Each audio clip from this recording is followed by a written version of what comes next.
Hi everybody, how you doing? Hope you're all doing well. Should be looking at the camera, not up at the screen. Hope you're doing well. Thanks for joining me for the last minute scheduled live stream. I hope you're all doing well, man. Let me know if you can see me and hear me okay. I see there's a couple of yous in the chat already. Braxel's here. How you doing, buddy? And man, who else is here? Man Network is here. He's wiring up a new desk. That's really cool. Good for you. Congratulations. Let me know if the audio is okay, if the video looks okay. It seems okay on my end, but I never know what it's going to look like over YouTube. So go ahead and let me know. Jeremy's here. Hey, Jeremy. Oh, let me get my mouse rolling here. How's it going? Good to see you. Hope you're doing well. I'm going to try to, my mouse is giving me problems. Do I need a new battery? Probably should have checked that. Let me shrink this down a little. Chris is here. Hey, Chris, how you doing? I'm looking up at the screen. Should be looking at the camera. Sounds and looks good, Chris says. Okay, great. Good. I got the camera in a different place than I normally have. It's usually over there. So if I look up here by accident, I'm sorry. Jeremy says it's looking good. Okay, great. Good. Thank you so much, everyone, for joining me here today. Decided a couple hours ago that we would maybe jump on here and do a stream and hang out and talk with you guys a bit. I haven't done that in a while. It's been a few weeks. Last time we did this was for the NAMM coverage with Charlie and David S.J. That was a lot of fun, a lot of cool new gear. Hopefully you guys got a chance to check that out. If you didn't check it out, go check it out in the archive. The video is still there. So I got some things I want to update you guys on, talk to you guys about. We'll let people kind of file in and say hello. DJ, how you doing, DJ? Good to see you as well. Oops, my mouse is giving me problems. Let me just take, oh, come on now. Don't give me, good afternoon, gents. Sounds great, Dave. Good, congratulations. Thanks for showing up. eLogic 718. Hope my mouse doesn't give me a bunch of problems today. I really need a better mouse pad is what I need. I don't know if I have one laying around here. I don't think I do. No, I don't. So I'll just struggle with it. That's okay. Hey, Dirk, how you doing? Good to see you. Thanks for joining me today. Let me know what you guys found really exciting about NAMM. What gear did you find really cool and exciting? Anything that you guys are going to purchase after seeing all the stuff at NAMM? Hey, Michael, how you doing? Good to see you. Thanks for joining. A lot of new names here that I don't normally see on the stream, which is really cool. We got a lot of new subscribers coming into the channel, which is great. We're continuing to grow. There's a lot of new people here. So if you're new here, welcome. If it's the first time you're joining me on a live stream, welcome as well. I normally don't schedule these live streams too far in advance because I don't always know when I'm going to have the time to do them. Sometimes it's just a couple hours before I'm going to go live, and then I'll throw up something on YouTube and some of you guys will see it. So if you come in late, you can always watch the replay. It'll stay up on YouTube. I'll try to schedule them a little bit more frequently as we move forward, but it's been so busy I haven't had time. Jeremy says, at least your desk doesn't have a glass top. No, it doesn't, but my mouse it's on this like kind of slick surface and doesn't seem to want to move the way I want it to move for some reason. Geraldtone, how are you? Good to see you as well. So yeah, what'd you guys think of NAMM? What was your favorite gear at NAMM? We did mostly the hardware thing where Charlie went around and checked out a really cool, a lot of cool stuff. So I'm interested to know what you guys thought. Get my water down here. I thought there was a lot of cool things, man. West Audio put out a brand new stereo EQ, which I think looks really cool. There was a couple of really cool consoles that were out there too. Audioscape announced their Fairchild, as well as what the hell else? They had something else they were announcing. It escapes me right now, but the Fairchild was the big one. The 33609 they were also talking about too, which is really cool. So there's a bunch of new stuff, Oh, I got to write something else on I want to tell you guys. See, I got a short list. And this is usually when I have a short list of things to tell you guys is when I usually do a live stream. So let's see. Chris says he likes the Heritage i73, looks like a winner, especially with the output control so you can push the preamps. Yeah, I saw that. That looks really cool too, Chris. That's their first audio interface based on the 1073. The only thing I've ever used by Heritage Audio, which I actually liked, when I had my in the box rig several years ago, I had their monitor controller and I had their I think it was the RAM 2000 was the monitor controller, and I really like that. That was a really cool, really cool monitor controller, really high quality. I haven't used any of their audio gear though. Have I? I used the Heritage Audio successor many years ago, and I sold it because at the time I really wasn't into hardware the way I am now, and I've actually considered getting it again, but I've kind of held out. But that was, from what I remember, that was pretty cool too. That was a cool piece of gear. So yeah, but yeah, Heritage Audio supposedly makes really good stuff. Braxel says he's thinking about getting the SSL Bus Plus. Oh yeah, cool. And the Cranbourne HE2 and possibly the SPL Stereo Vitalizer MK3. What do you think? What do you think for Stereo Master Chain? Yeah, I don't know much about the Vitalizer. I think that's a saturator thing, isn't it? I know we saw it in the video. I know Charlie walked by it. I forget what the hell it is. Because the only thing by SPL I've ever used is the Big, which I like. But I know they make other great gear as well. The Bus Plus, yeah, that's a great product, you know. It's the SSL bus compressor with a bunch of additional features to it, which is cool. The Cranbourne HE2 looks cool too. That dynamic EQ. Or that, what do they call it? Harmonic EQ? I forget what they call it. I've never tried any of their stuff. But that looks interesting too.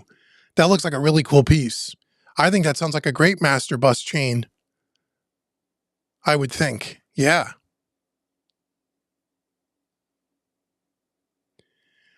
Man Network says, a NAMM felt like this is the first real one since pre-COVID. Yeah, you know, in talking to Charlie about it afterwards, he had said that that it still wasn't really crowded. He didn't feel like there was that many more people than last year. But yeah, I mean, everyone's starting to get back into it. I wonder, like, I didn't see PreSonus at NAMM, which I'm sure they were there. I didn't see them. I think once COVID happened and a lot of companies were forced to do other things because there was no NAMM, I think some of those companies started to rethink whether they're going to go to NAMM every year. And if, you know, I mean, it costs so much for a company to go to NAMM that you really gotta, you know, rethink that.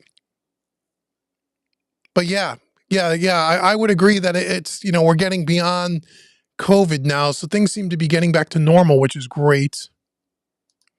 Get a piece of paper for your mouse. Really? Do I have a piece of paper around here? I'm going to try that. Hold on a minute.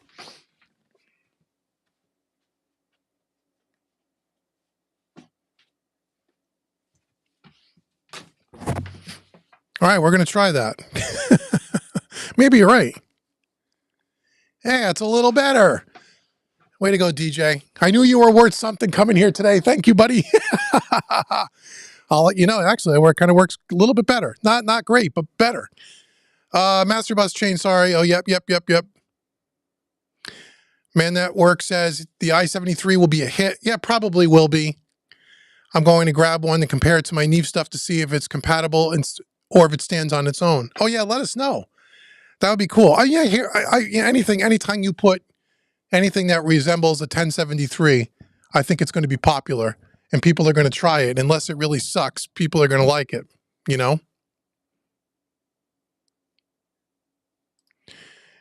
Hey, Santiago, how are you? Did you get a chance to visit Quag Ladari audio booth? No, I never heard of them. They're an Argentinian manufacturer and has a great 1176 style compressor for 500 series. No, I didn't see it. Don't know anything about that company. Don't know anything about it. Didn't see that booth in our little NAMM coverage. Harrison looks great, but Paul Wolf's new console looked incredible. Oh yeah, but that thing has got to cost, you know, like 4 mortgages, man. But that Paul Wolf console looks pretty sick, right? Man, if you had unlimited amount of money, what you could do as far as a console goes, some of those things are just so super cool, right? Man, yeah. But that's going to cost a fortune, I can tell you that much. Love your videos. Waiting for the next Trinoff Nova video. It's coming next week. I want to know how you feel about it. Compared it with the Dirac Live. I don't know that software. I know of it, but I've never used it. The Trinoff, there's another video I'm shooting, I think tomorrow, to walk through the app. So it'll be the third video of the Nova series. It'll probably be 4 or 5 when it's all said and done. But this week's video, or next week at the very latest, will be where I walk through the basics of the app. After you've seen the calibration video. Now, when you calibrate, how do you use the app? What are the most important things to be looking for? And kind of give you a look-see around it. We're not going to go too deep because the app can do so much. It can get really nerdy and really technical, and some of it's even way beyond what I understand. But the basics of what you're really looking for and what you need to know, we're going to do this week. How it compares to the, is it the Dirac Live, if that's how you pronounce it? I don't know. I never compared it. Usually all the software-based stuff, from what I can tell, does an okay job, kind of like, Reference or Sonar and Arc and some of the other ones they all do really good things, but they don't do the amount of things and the amount of correction and stuff that the Trinoff does. And that's why the Trinoff is so expensive, because it does things that the software solution just doesn't do. And so, yeah, so I'm not going to compare it to a bunch of different systems. I've already compared the Trinoff when I had the ST2 Pro, which is basically the same unit, when I compared it to SonarWorks, and there's a difference. Now, again, whether you think it's worth spending that much money on that, on the difference, that's up to everybody's thing. All I can say is that Trinoff is the best money I've ever spent in this studio, hands down. And if you're serious about mixing, and I said in my studio rack update, right, when we were walking through the rack and I showed you the Nova when you saw it racked up, and I said to everyone in the video, if you didn't watch it, go back and watch the video from a week or 2 ago where I took you through all the gear. I said, look, if you even have more than 3 pieces of hardware in your setup, you can get a Nova. If you have the money to spend on 3 or 4 pieces of hardware, you have the money to buy a Nova. Or buy a Trinoff of some kind. The Nova is the one that most people would use in the pro audio world. But or get a used ST2 Pro. You could get a used ST2 Pro for probably $2,500. And I would tell you that don't go out and buy another compressor. You don't need it. If you're serious about mixing and you don't have the most ideal purpose-built mixing room, and you're working with a bunch of hardware, then you put it in your budget for this year to get one. And when you hear it, you won't be able to believe it. Your mouth will hit the floor. And that's the truth. And I don't get anything whether you buy it or not. So I'm just telling you that's the truth. But the Nova videos are coming. They're coming. Hey, Juan. How are you, buddy? Good to see you. Yeah, Chris says that Cranborn looks amazing. Yeah, it does. That's the stereo harmonic EQ or whatever they call it. It looks cool as hell, right? Man, it looks great. I'm sure it sounds good too. Girotone says that the Nectar CS12 seems to be an interesting product. They're already shipping it. Any chance you will test it in the near future? I don't know. That's the plug-in controller. It looks like it's really purpose-built right now for Logic. Maybe at one point I want to see what other people do with it on the Home Recording Made Easy channel, other YouTube videos, and if it looks interesting, I'll try it. I've already got some other DAW controller type stuff I have to do videos for on that channel. So maybe, possibly. I'm not a Logic user, so I won't buy it if it's really only built with Logic for now. That would serve no purpose for me. But I will test it if it looks interesting at one point, possibly. How about the Elysia channel? I heard about it, but I didn't really look at it too closely. I know they make pretty good stuff. I tested a couple of pieces last year here. I was pretty impressed with their stuff. But I don't have or own any of it. But I did see that. I did see it. Nakoto says, I don't know if you're interested in Atmos, but did you check the Audient Aura? Or if you did, what do you think? I'm interested in the Atmos topic. I'm not going to do Atmos here. Again, we've talked about that at length on several live streams already. I did see that product by Audient. I think it's very interesting. It looks like they're the first company to put out an interface that's, you know, built for Atmos at an affordable price, affordable being like what, between $2 and $3 grand, where now it's like, okay, the cost. So what we're starting to see now, and this will happen for sure, is the cost of entry of getting into Atmos for the studio is going to start to lower, right? So prior to this product, you needed, you know, you needed like, you know, $10,000 or $15,000 worth of gear just to hook up all the speakers to it. This is the first product where that changes that. I think that's interesting. You still got to buy all the speakers. You still have, and they say in this audience that they have all the room correction, because you're going to, if you know, you want to talk about room correction, you're going to need a massive amount of room correction or software to be able to deal with all those speakers in the room, right? With all the timing of the speakers and when the sound hits a sweet spot and all of that. So that supposedly that product has it built in with the reference or SonarWorks stuff. I know Trinoff has something that's in the Demon that's going to be coming for that as well. But the cost of entry is still pretty large. You still need all the speakers. And you need the acoustic treatment. You need the right space. I still don't think, again, you know, I haven't been asked a single time by a single client about an Atmos mix. I still think it's too expensive of an endeavor for someone like me in the business. I'll never get the payback. It would still cost way too much money. But I think it's an interesting product. And I'm glad to see that people are, you know, audience, and there'll be other companies that will come out with stuff that's more affordable. I think that's great. I think the Atmos thing is a cool idea. Is it going to stick? Is it going to be the industry standard? Is it going to be all those things? I don't see it anytime in the near future, but I think one day possibly. It all comes down to the headphones and whether you could get that experience in a set of headphones or earbuds, and right now you just can't. But one day you'll be able to, and that might change the game, but I think we're a ways off. But I think the product looks really cool, and I'm glad to see it. And as I said in the other live streams when we first talked about Atmos, I said, then you can go back and pull the tape and watch what I said. I said, it's super expensive right now to get in, but it's going to come down in price, and people are going to start building gear that's more affordable, that's good quality stuff, and it'll make it more affordable for every studio to get into the game. And now I think we're starting to see that, but I still think it's a way off. Cameron says, I'm very close to pulling the plug on the SPL Big. Actually, myself, can you quickly go over some of the things you don't like about it? There's nothing I don't like about it. I use it on every single mix that sits on my master bus, and it never comes off. So there's nothing that I don't like about it. If there was something I didn't like about it, I would sell it, and I would do something else. I would either buy some other kind of a widening tool, or I would go and use a plug-in in the box, but there's nothing that I don't like about it. The only thing is, I will say, with all of those kinds of wideners and imaging things, is you gotta use them kind of sparingly. My settings are pretty subtle, and when you, again, if you go watch my my rack, the gear video I did last week, I showed the settings and talked a little bit about it.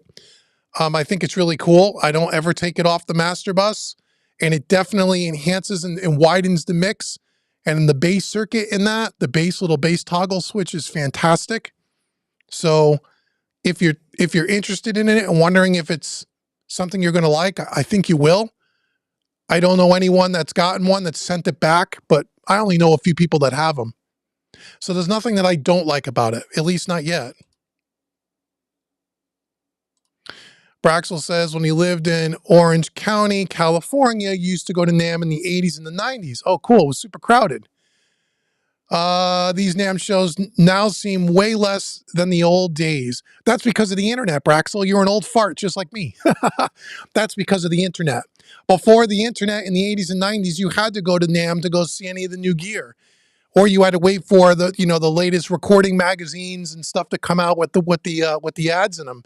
There was no way to see this stuff. Now with the internet and with YouTube and with influencers and everybody demoing the gear, you really don't need to go to NAMM to go see all the cool stuff. That's why. So it's not as crowded because of that. Hey, Brandon, what's up, buddy? Good to see you. Good to see you. Yes, Braxel, YouTube has helped a lot. That's the reason. Serpent Audio Splice is the best 1176 in the 500 series, in my honest opinion. Cool. I've never tried it. There's a billion 1176 clones out there. In the 500 series is only a handful that I know of. And the only one that I've ever really tried was the Mimus by West Audio, which I thought was pretty cool. But it was pretty cool. But there's lots of companies that make them now. Lots of companies. Man Network says to Cameron, yeah, there's nothing to dislike about the SPL. I mean, it's a great product, especially for the money. Hi, Martin. Do you plan to check out the current multi-channel converters that could equate to the 4848, or will Presonus come out with a surprise? If they're coming with a surprise, my friend, I have not heard a single word. Yeah, it's one of the things I wanted to talk about. I am considering, because I think I might have told you guys a couple of live streams ago, I have two Quantum 4848s that give me the 64 in and out on the console. One of those 4848s was starting to act a little weird.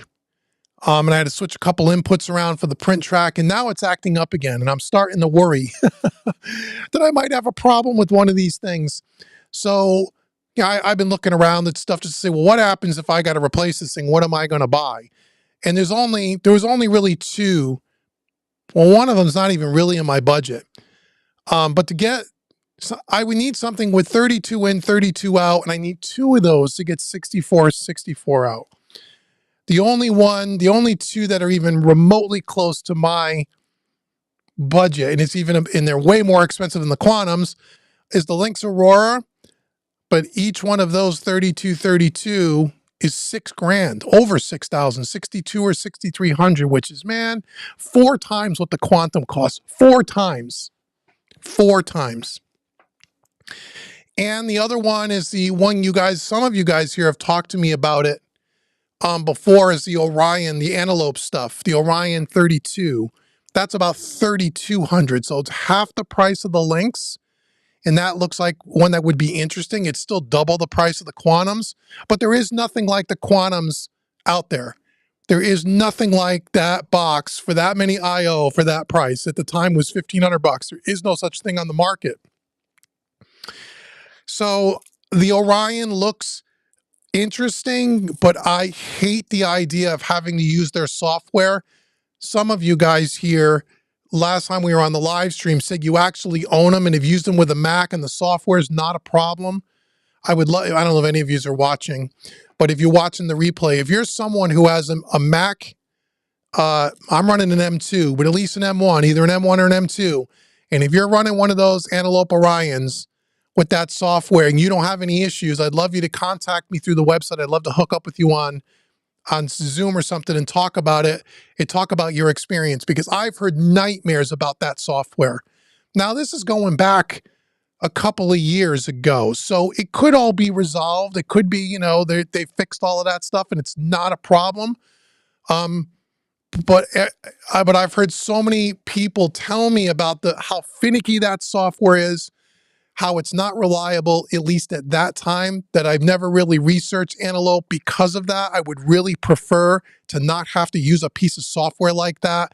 The one thing I like about the Quantum, and the one thing I would like about the Lynx, is there's no piece of software that has to sit between the unit and my DAW, Studio One. You plug it in. If you have 2 of them, you set them up as an aggregate device. It pops up in Studio One. And that's it. I don't have to do any routing matrix in their software, their proprietary software, and all that nonsense. But that Orion is half the price of the Lynx. I could buy 2 of them for what I could pay for one of the Lynx. So I don't know. So I'm starting to have some more flakiness happening with one of my Quantums. And what I don't want to do is I don't want to wait till it dies and my studio is down, because I can't do that. So there might be a point in time, not in the too distant future, where I buy one of these things to test it out and try it. Now here, the other problem with the Antelope stuff is Sweetwater doesn't carry Antelope. Vintage King does. So I would buy it from Vintage King, because I'd have to buy it from someone that, if I was having issues, I can send it back. Like I tell you guys, when you're spending that much money on a piece of gear and you don't know if it's for you, buy it from someone where you can return it and that they have great customer service. And Vintage King does as well. So I would probably buy that from Vintage King. I see they just released the 4th generation of that product, the Orion 32 4th gen. I don't know what the difference between the 3rd generation is and the 4th generation is, because you can get the 3rd generations now at a discount for probably under $3,000. So I'll have to see. So the question is, am I going to check them out? I'm probably going to have to. I don't want to. I'm perfectly happy with my Quantums, but I also got a product they don't make anymore, they don't support anymore, they don't service, and I don't know of anything new coming out. And so I can't wait on a company. I have to be able to keep the studio running. So before it craps out and dies, I might buy one of these 32 in, 32 out, try it, see if it works, see, make sure it's going to fit in and I don't have any issues. And then get one, then get enough for 64 IO, get 2 of them if that's what I need to do. So if any of you have that Antelope Orion 32, either a 3rd or a 4th generation on a Mac with either an M1 or an M2 chip in it, hit me up.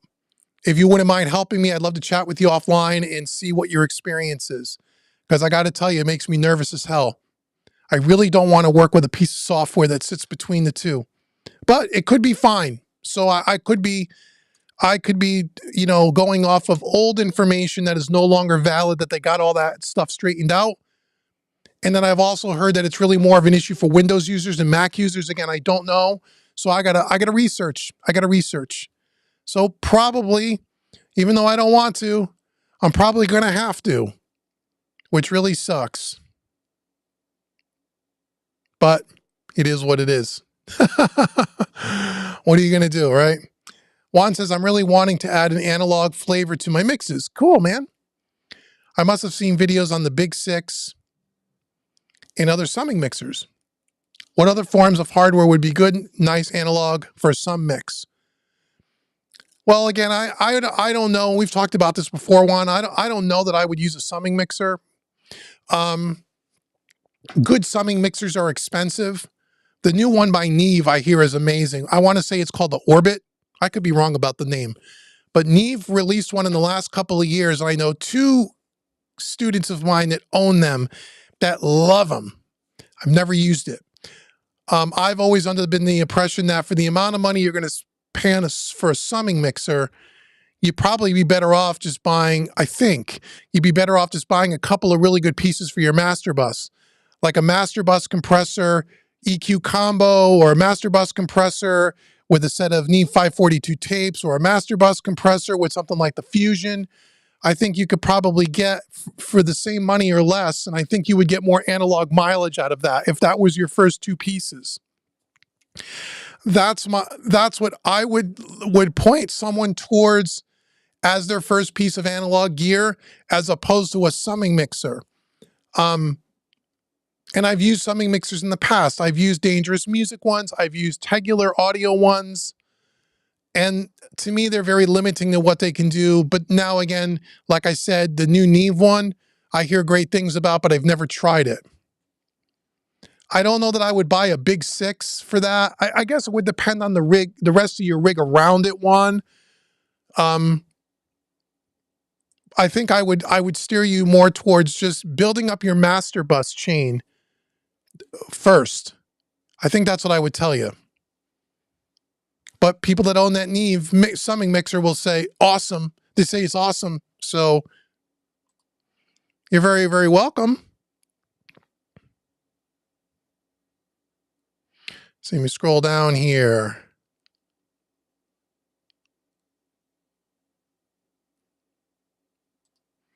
Yeah, Man Network saying the same thing to Juan. You could get the Cregular Creme, which is a EQ compressor, Pultec EQ style with an SSL built-in compressor, sort of. Or you know what, Juan, again, if you want to save some money, get a 500 series chassis. You could go buy the SSL G series bus compressor for $1,000, and then you can buy, you could buy a couple of Neve tape. I mean, you could buy a whole master bus chain in the 500 series for less money than what you'd pay for a summing mixer, or maybe equal money. And then if you had a 500 series chassis, you would have some extra spots for expansion. That's what I would tell you.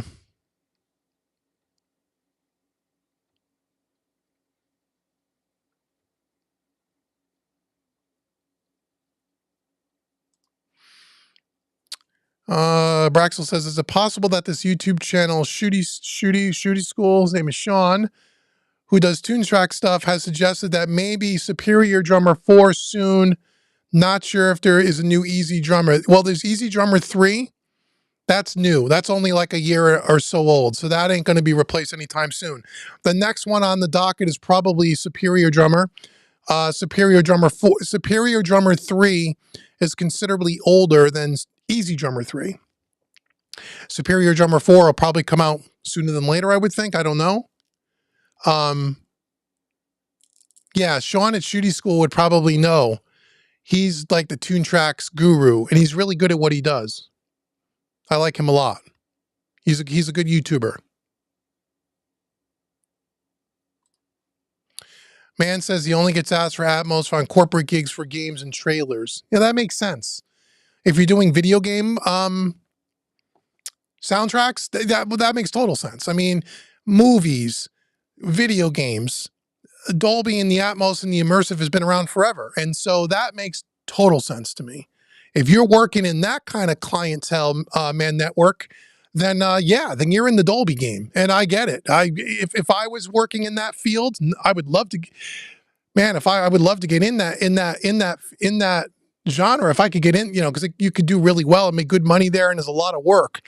Getting in is not easy. You got to know people, and I don't know anyone in that world. But if I did, and if I could get some work, consistent work, then yeah, Dolby would be something I would do too. I mean, I'm not against the format or the technology. But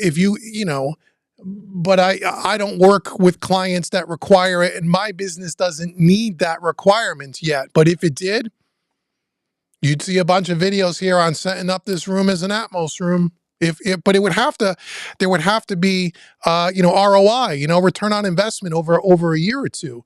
If there isn't, then there's no reason for me to do it, because it costs a fortune for me to do it. But yeah, if you're working in the games, video games and trailers and stuff, then absolutely, you got to be in the Dolby game, the Atmos game. I wish I could get into that end of the business, man. I just don't know anyone in it.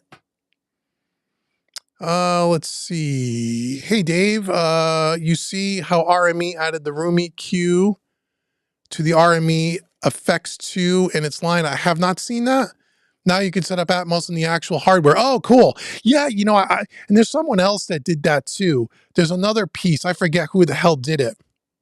Another interface that has it built in as well. Yeah, you're going to start to see that.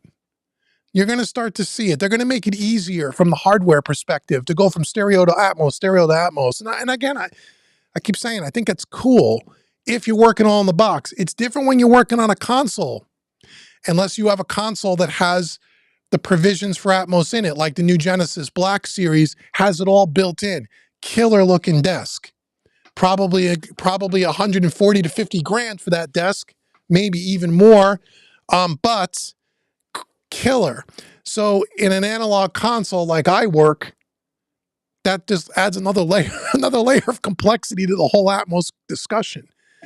It could be done, printing stems and then working in the box. I mean, there's some workarounds that could be done.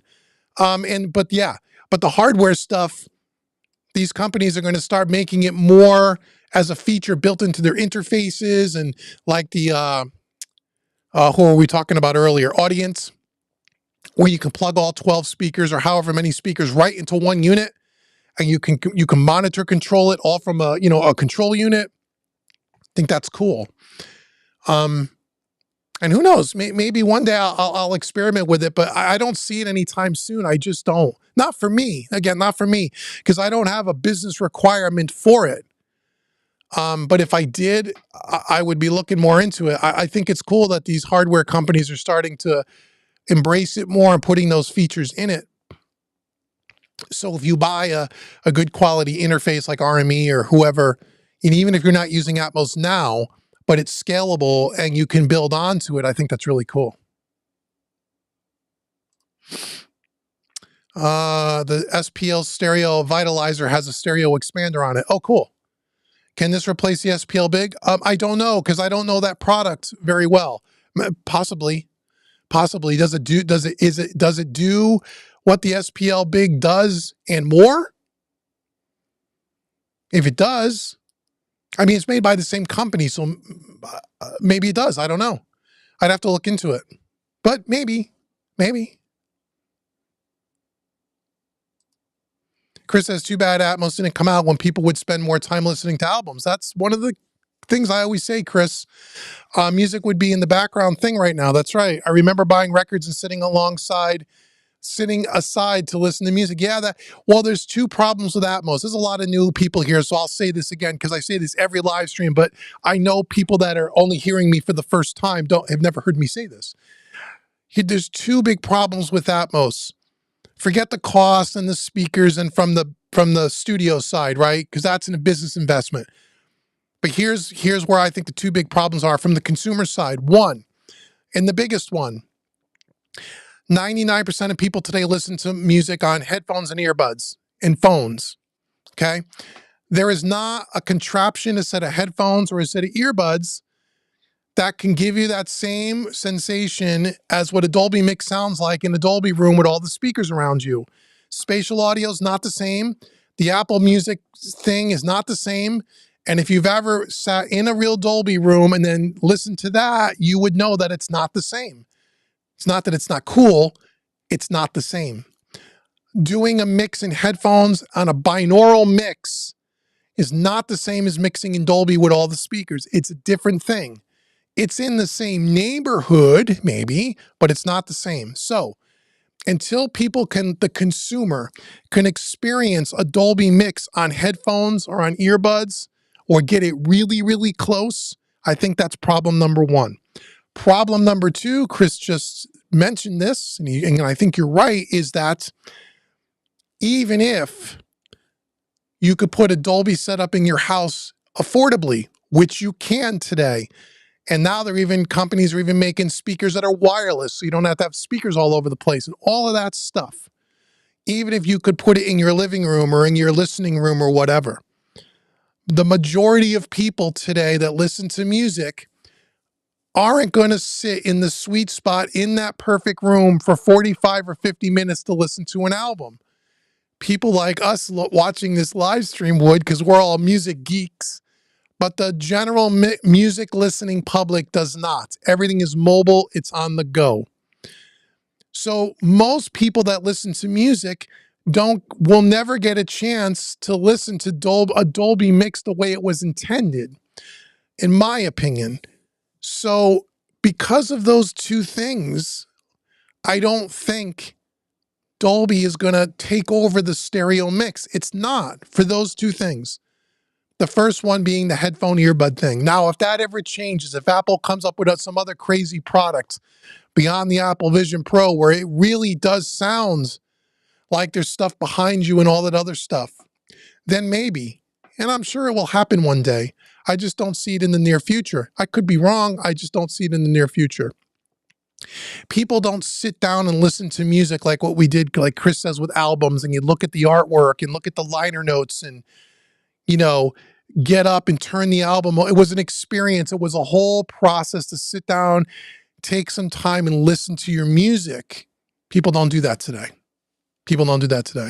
Now, people will say, well, what about the car? In the car, that's a different story.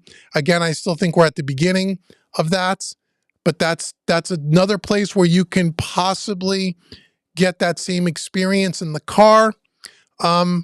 And again, I think it will all eventually happen. I just don't think it's going to happen in the next 12 months, 18 months.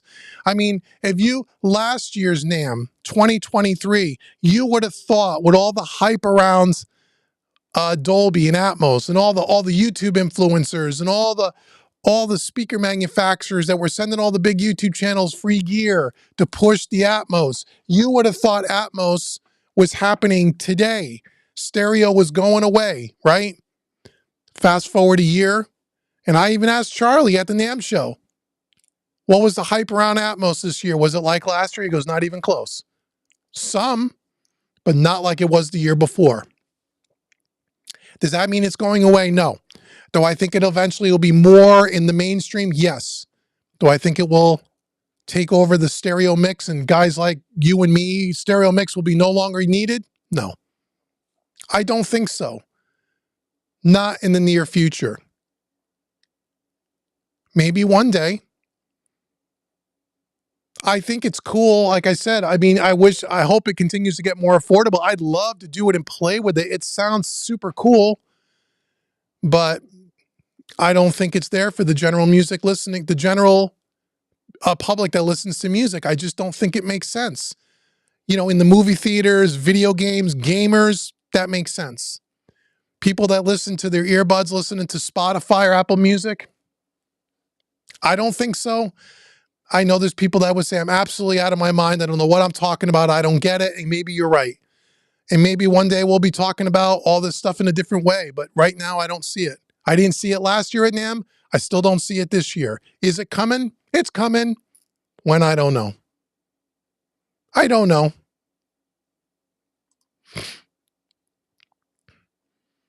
The consumption of music is different now, but very accessible, and it's not all bad. I don't think it's bad at all. It's just different. It's different. That's all. Feral fish. What about it? I've seen feral fish stuff. Feral fish has got some cool stuff out there too. Never used any of their stuff though. The BAE 500 series FET is the only one I found that matches my Uris. Oh, cool. There is tons of great clones, but thousands of bucks is hard to beat.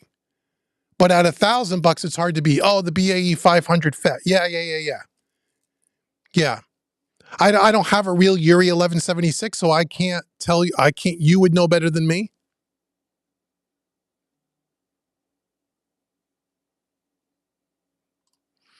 Braxel says you should look at getting. I should look at getting a RME UFX with three with Maddie and get two Feralfish 832 Pro units. Yeah, you got to use those in Maddie. I don't know enough about that technology. About the Maddie technology. I don't need 72 channels. Yeah, you have to use the Feralfish 32 in Maddie. And I don't know anything about that. So I'd have to do more research on that. But that would be another way to do it. Oh, here man says he loves the Orions and he loves the software. So you're one that's, yeah, okay, great. Awesome, man. I'm glad. What are you using? Are you using a Mac? Or are you using PC? Do you really have to use the software? Can you just set it up and just like let it run in the background? Do I have to use that software every time I want to set up a session? I hope not. But you'll talk to me. Great. Awesome. That'd be great. Yeah. I know people that, some people love the Orions. They're probably awesome. I just know enough people that I've heard that actually own them that say this thing's a nightmare. And again, this is going back a few years. So hopefully a lot of that stuff has been resolved. It seems like every time you turn around, they're releasing a new generation. Not sure what the difference between is generation 3 and generation 4. Probably something to do with Thunderbolt versus USB would be my guess, but I'm not sure. Braxel says the RME drivers are solid. Cool.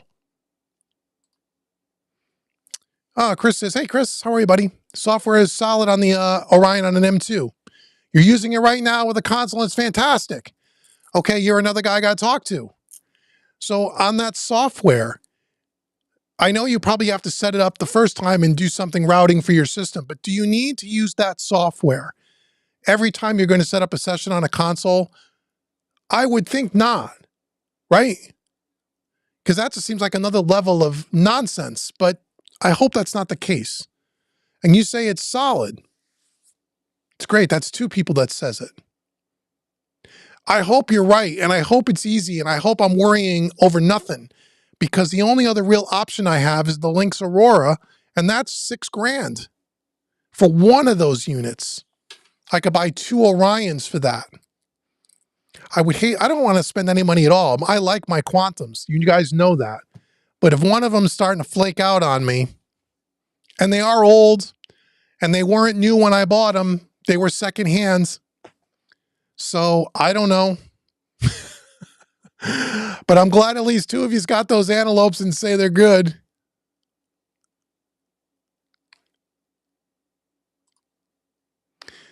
Man says, if you don't like the Orion's built-in digital patch bay, you may not enjoy it.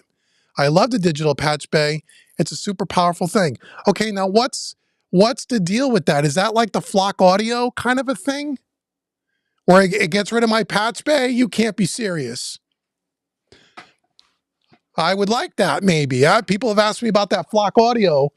I would love a Flock Audio. The problem is for me to outfit all the I/O that I need for this rig with Flock Audio, it's going to cost me 20 grand. And that's the reason why, because Flock Audio actually contacted me. They wanted me to work and do some products and do some videos.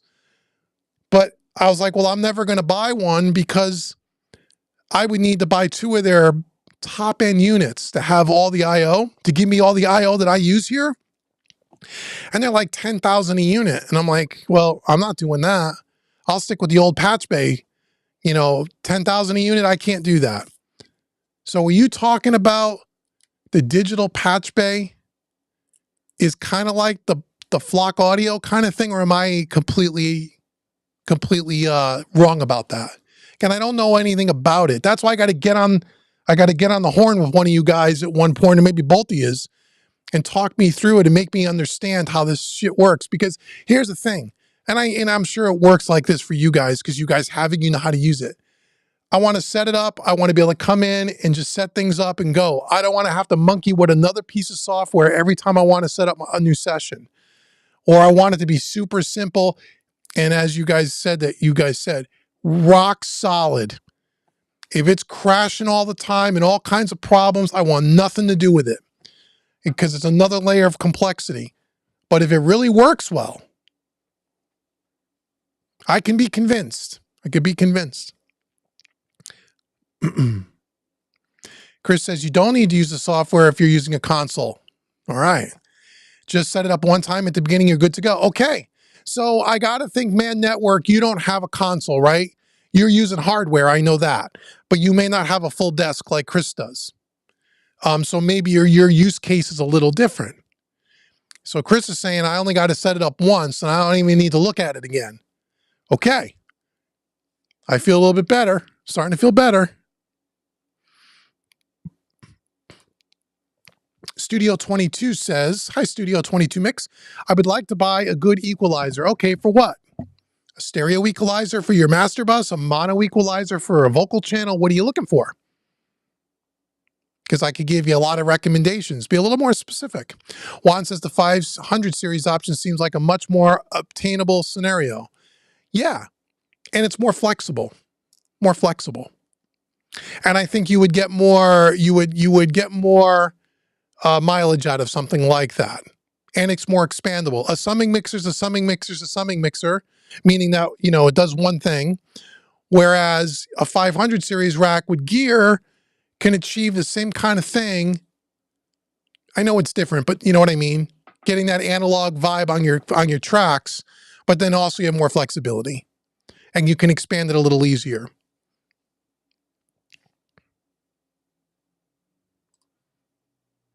Mikhail says, don't forget about the DIY as an option, especially for 500 series. Yeah, you could buy their stuff and you could build it yourself. They make affordable stuff. Some people love their stuff. I've only experienced it once when David brought over his saturators, and I wasn't impressed with them. But I know there's a lot of people that come to these live streams on this channel that use their stuff all the time and love their stuff. So that would be another one I would at least take a look at, and it's affordable. If you want to build it yourself in the kit and all that stuff. Ernest asks, hi Ernest, how are you? Do you think this is the year SSL comes out with their own DAW? I don't know if it'll be this year, but I said last year, me and David SJ did a live stream talking about all the new SSL. Oh, when the SSL 16 came out, when the Origin 16 came out, we talked about all their products. And this is before they bought Harrison. And I had said at that time, looking at their plug-in controller, their UF8, the 360 software, and now they're building more affordable interfaces, right? The Big 6, and then even now they make an audio interface for like $300. That I said at that time, I think it's only a matter of time before you see their own DAW. Will it be this year? I don't know. I don't even know if it's going to happen, but if I had to speculate, I would say Solid State Logic, along with Harrison, will come out with the DAW. Now, they may just take what the Harrison is. There's a reason why they bought Harrison, guys. There's a reason, and it ain't for their plugins, because their plugins are nothing to write home about, and their plugins are not anything better than what SSL already currently makes. There's a reason why they bought Harrison. And my guess is to take that Mix 32 DAW, which I think is a good concept but poorly executed. And I've had Harrison reach out to me 3 times over the last 5 years wanting me to demo their DAW for the other channel for Home Recording Made Easy. They sent it to me for free a few times. I downloaded it. I tried to play with it, and after 5 minutes I couldn't use it. It was because everything was so crammed on the screen. It looked so, you couldn't read anything. It was horribly laid out. And I told him that. I said, good idea, poorly executed.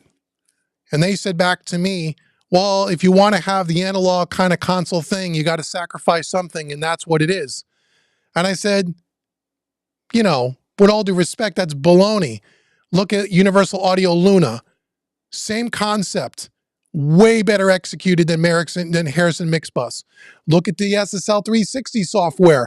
Way better executed than the Harrison Mixbus. So I think they're going to take that software and they're going to do something with it. Don't know when. Will it be this year? I don't know. But if SSL is going to do it, it's going to come out right. It's going to come out good. And it's going to integrate beautifully with all their hardware controllers. I'm telling you. It's only a matter of time. And I'll check it out. I'll check it out for sure, because I love SSL stuff, and I would check it out for sure. Atmos is nice for the movies. Yeah, for the movie theater, it's great. Well, it's been around for a long time. It's been around for a long time. Maybe make an Atmos helmet. Yeah. Yeah. You know, if Apple makes a big hat, the big helmet you just put on over your ears. I mean, hell, they got the goggles out, the Vision Pro. If they put a helmet on top of that, yeah, maybe then. Maybe then.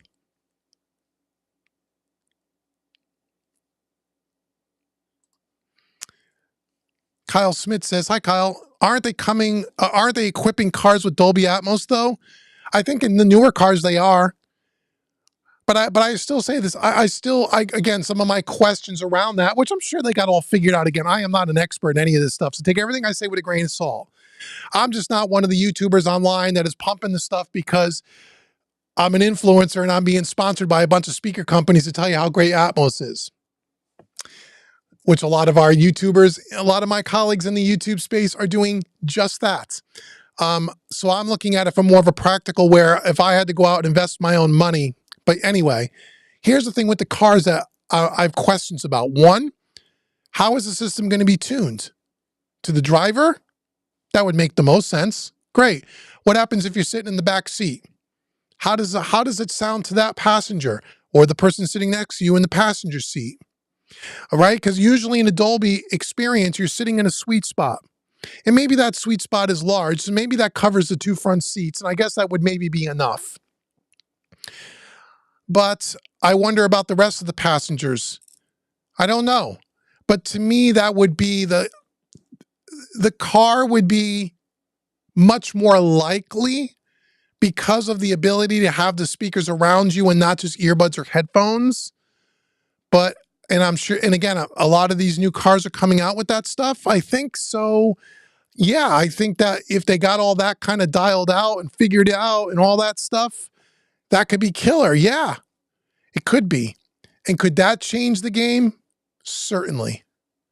Certainly. I still say way more people listen to music on mobile devices than the car, but that's the next thing, right? So yeah, but I've yet to sit in a car that had it and experienced it. So because I haven't experienced it for myself, I don't know. And someone that has may totally disagree with me because they have firsthand experience and I don't. I'm just giving you my opinion.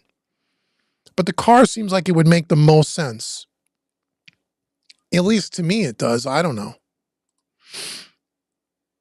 Juan wants to know what the best 500 series chassis is. I use West Audio, but Rupert Neve also makes a great one.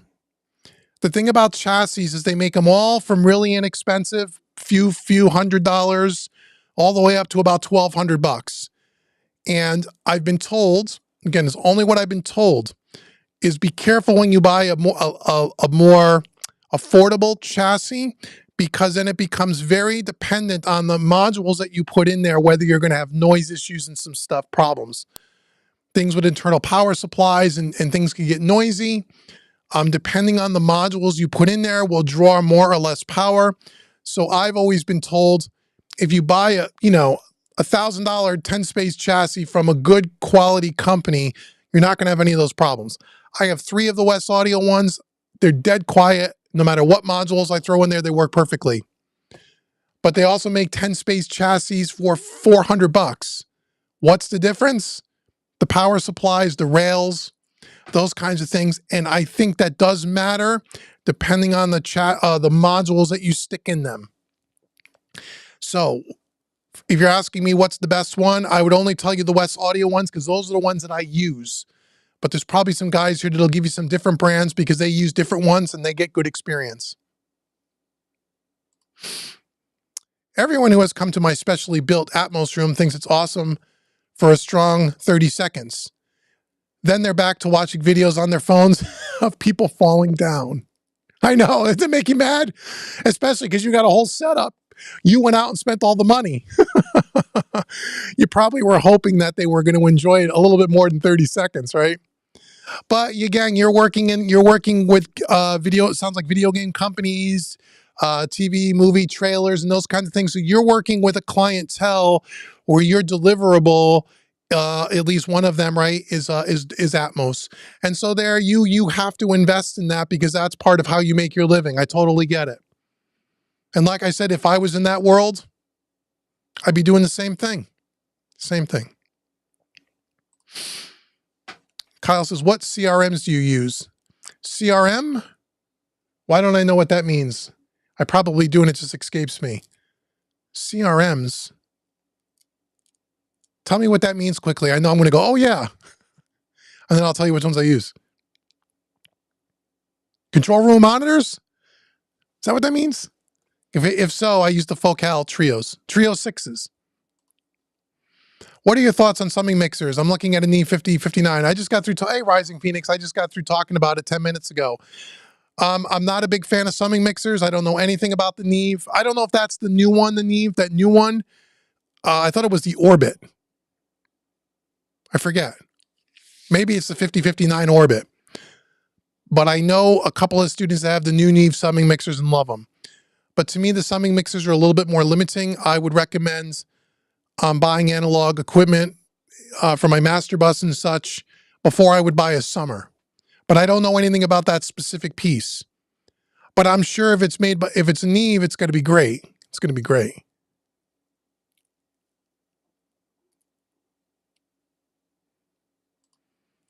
Okay, man, helping out Juan there with some 500 series stuff. Yes, Rising Phoenix, rewind the video. Set it and forget it set up for my Antelope studio. Oh, good. Okay, Michael, so you're using the Antelope. Which one are you using? I'm glad to hear that. It just could be the information that I have about the Antelope stuff, the Orion stuff is from maybe three odd years ago. So maybe they worked out some stuff and maybe their older generation software and hardware maybe had some of those problems, that maybe those problems are all gone. If some of you guys are saying that, then I have to believe you guys are right. I have to believe that you guys are right. That would be great. Set it and forget it is exactly what I want.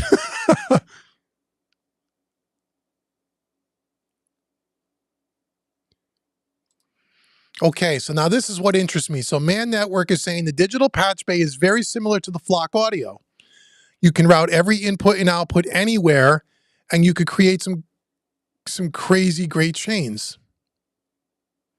Okay, but in that Orion 32, it's 32 in, 32 out. So I would need 2 of them if I wanted all the I/O just for my console.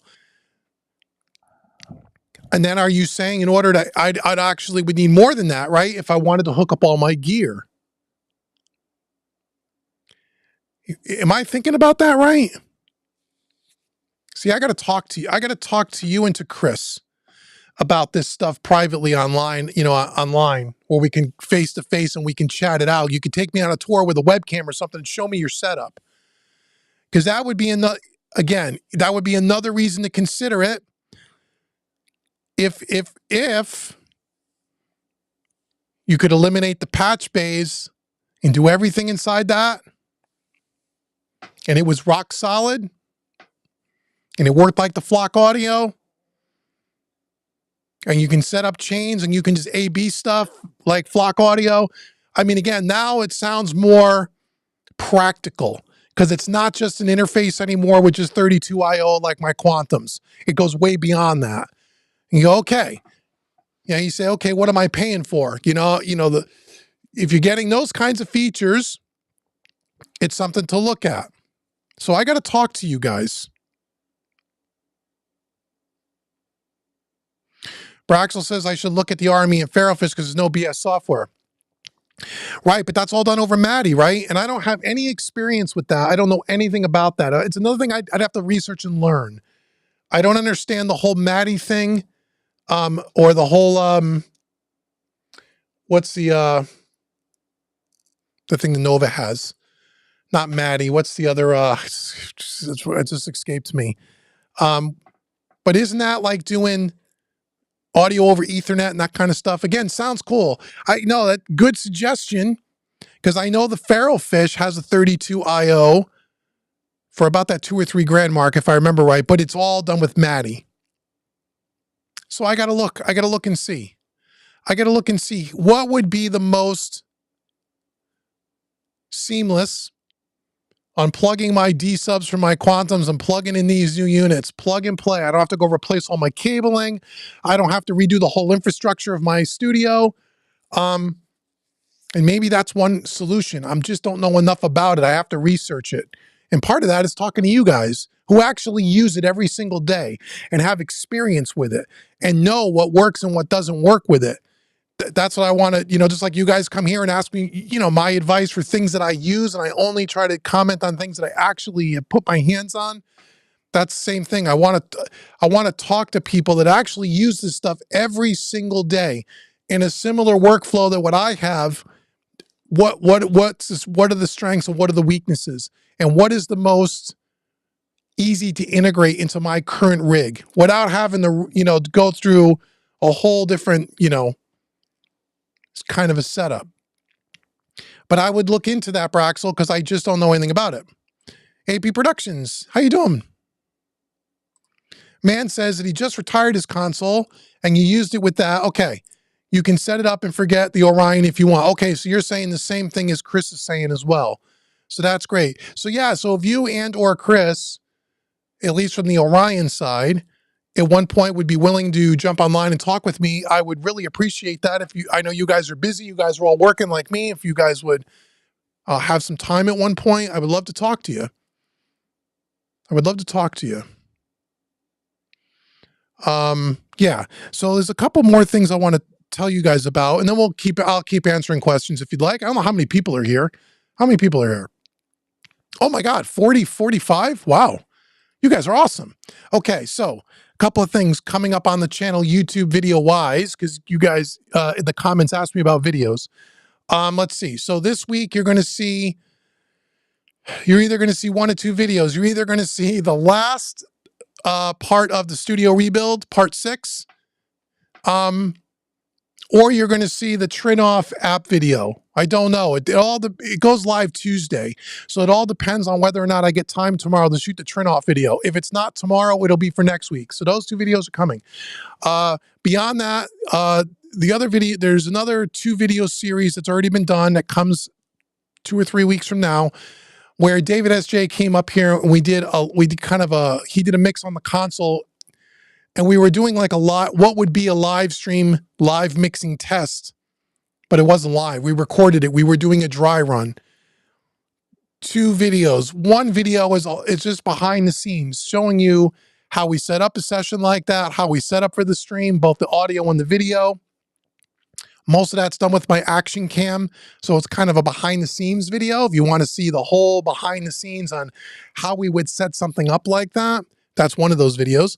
And then the second video, or part 2 of that series, is actually watching David mix a song, multiple camera angles, and I was switching all the cameras live to kind of give it a cool feel so you could see how he was mixing. You could hear all the stuff. That video's coming. So those videos are done. There is a couple of more POV, point of view mixing videos coming as well, where you guys will get free multi-tracks and all of that stuff. Those videos are coming. So those are 4 to 6 videos deep, already done over the next 4 to 6 weeks. So that's the YouTube thing. Another thing I wanted to tell you guys about, and I'm sure some of you guys use this, but it's new to me, is I just signed up and just stumbled upon a really cool application for studio guys that work with clients remotely called SessionWire, which is a really cool way. It's kind of like Audio Movers, but with the video components, where you can get on a call. It's like, if you never heard of SessionWire, you can look it up. It is like Zoom on steroids, built for studio guys, studio musicians that collaborate, with all the cool features that you would hope that Zoom would have had that doesn't have. SessionWire has. And I downloaded it the other day. I was on a trial and I signed up for a year subscription. And there's some really cool things that I'll do some videos on if you guys don't know what that is, for helping out you guys that have studios that work with clients remotely. Check out SessionWire. It's really cool. There's 2 things about SessionWire that make it way better than working with Zoom. And there's probably more, but the 2 main features that I really liked were, number 1, when you're listening to audio come out of your DAW or off your console, it's high quality, lossless audio. So it's not running through any kind of Zoom, compression or YouTube compression. It's what you hear is the highest fidelity audio, and it's in real time. So you can have a client doing mix revisions and they can listen right off the floor and say, change this, change that, turn this up, turn this down, and it's all in real time. And then you just print the mix, and it actually has a Dropbox or a Google Drive kind of a feature in SessionWire as well. There's no more emailing files back and forth. All that stuff is built into this one program. It's really cool, really seamless. The other feature that really attracted me to it, and the one thing that kept me from doing live stream mixing demonstrations where I can talk and communicate with you guys and teach or give a class, as well as listen to everything back in the room on my speakers without needing headphones, is the whole voiceover mic problem. Whereas if I play audio through my focals, it picks up on my voiceover mic. And I've tried ways to cobble together, mute switches and software solutions to mute the microphone. And then if you forget to mute the microphone, you get a feedback loop. Well, this SessionWire has it automatically built in. So as soon as you hit play in your DAW, all the mics mute automatically. As soon as you stop it, the mics unmute. So it really solves that whole microphone voiceover problem, which is great. So between the high quality audio and the auto mute for your microphone, it makes you're not only working with clients, but the whole teaching aspect and live demonstration aspect so much more doable. So I'm going to do some videos on that as I get to know it more. If I think I've only had it a couple of days and I'm pretty impressed with it.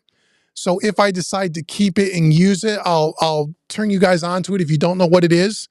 But it's a really cool program for studio owners and just musicians that collaborate online. Really cool. So that's something else that I wanted to share with you, and there'll be more information coming. We talked about the Antelope, the interface converters. The other thing that you guys will see here, probably not for a few months,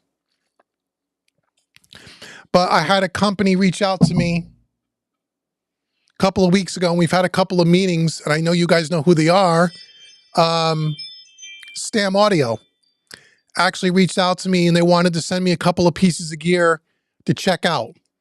They really like the stuff that I've done with some of the other gear that I've done here, and they wanted to know would I be interested in trying out some of their stuff.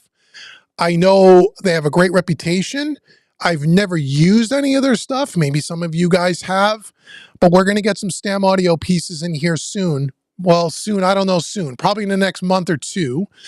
They have a couple of cool, unique features that make them different from other companies that just make replicas of the classic gear. They do that with a twist, depending on the piece of gear. So that might be something that you guys might find really interesting. I'm really interested to try out some of their stuff because I've heard some great things about them, but I've never used any of their stuff. I don't know, maybe some of you guys have. So Stam Audio, we're going to be doing some stuff with Stam Audio in the future, not too long from now. So that's my update. Okay, I'll get back to the chat. Juan says there was a screenshot shared at NAMM for showing the Harrison Mixbus 32C with an SSL 9000K EQ component as an option to the 32C EQ. Oh, cool. Mixbus has an analog component workflow EQ gate. Yeah, that's cool. Yeah, I didn't see that, but that sounds really cool. Like I said, I think there's going to be way more stuff coming from SSL with their Mixbus and Harrison. I think that, I mean, they just bought the company. So I think over the next, 12 months to 24 months, we're going to see a lot more from those two, would be my guess. Yeah, Juan says you've been using the Mixbus, and yes, the UI is not that great. It sucks. It's not that it's not that great. I'll say it. I said it to them. It sucks, in my opinion. But the workflow is really cool. It is. But you know what? You know what has the same exact workflow? Universal Audio Luna. At least in my opinion, it does. I think it would be really neat. They really need to work on the GUI. Yeah, and I know it can be done. I know it can be done. Like I said earlier, Universal Audio's doing it. The 360 software by SSL's doing it. They can make that better. And if they make that better, that is a really cool workflow. But we'll see. We'll see. Let's see. Oops.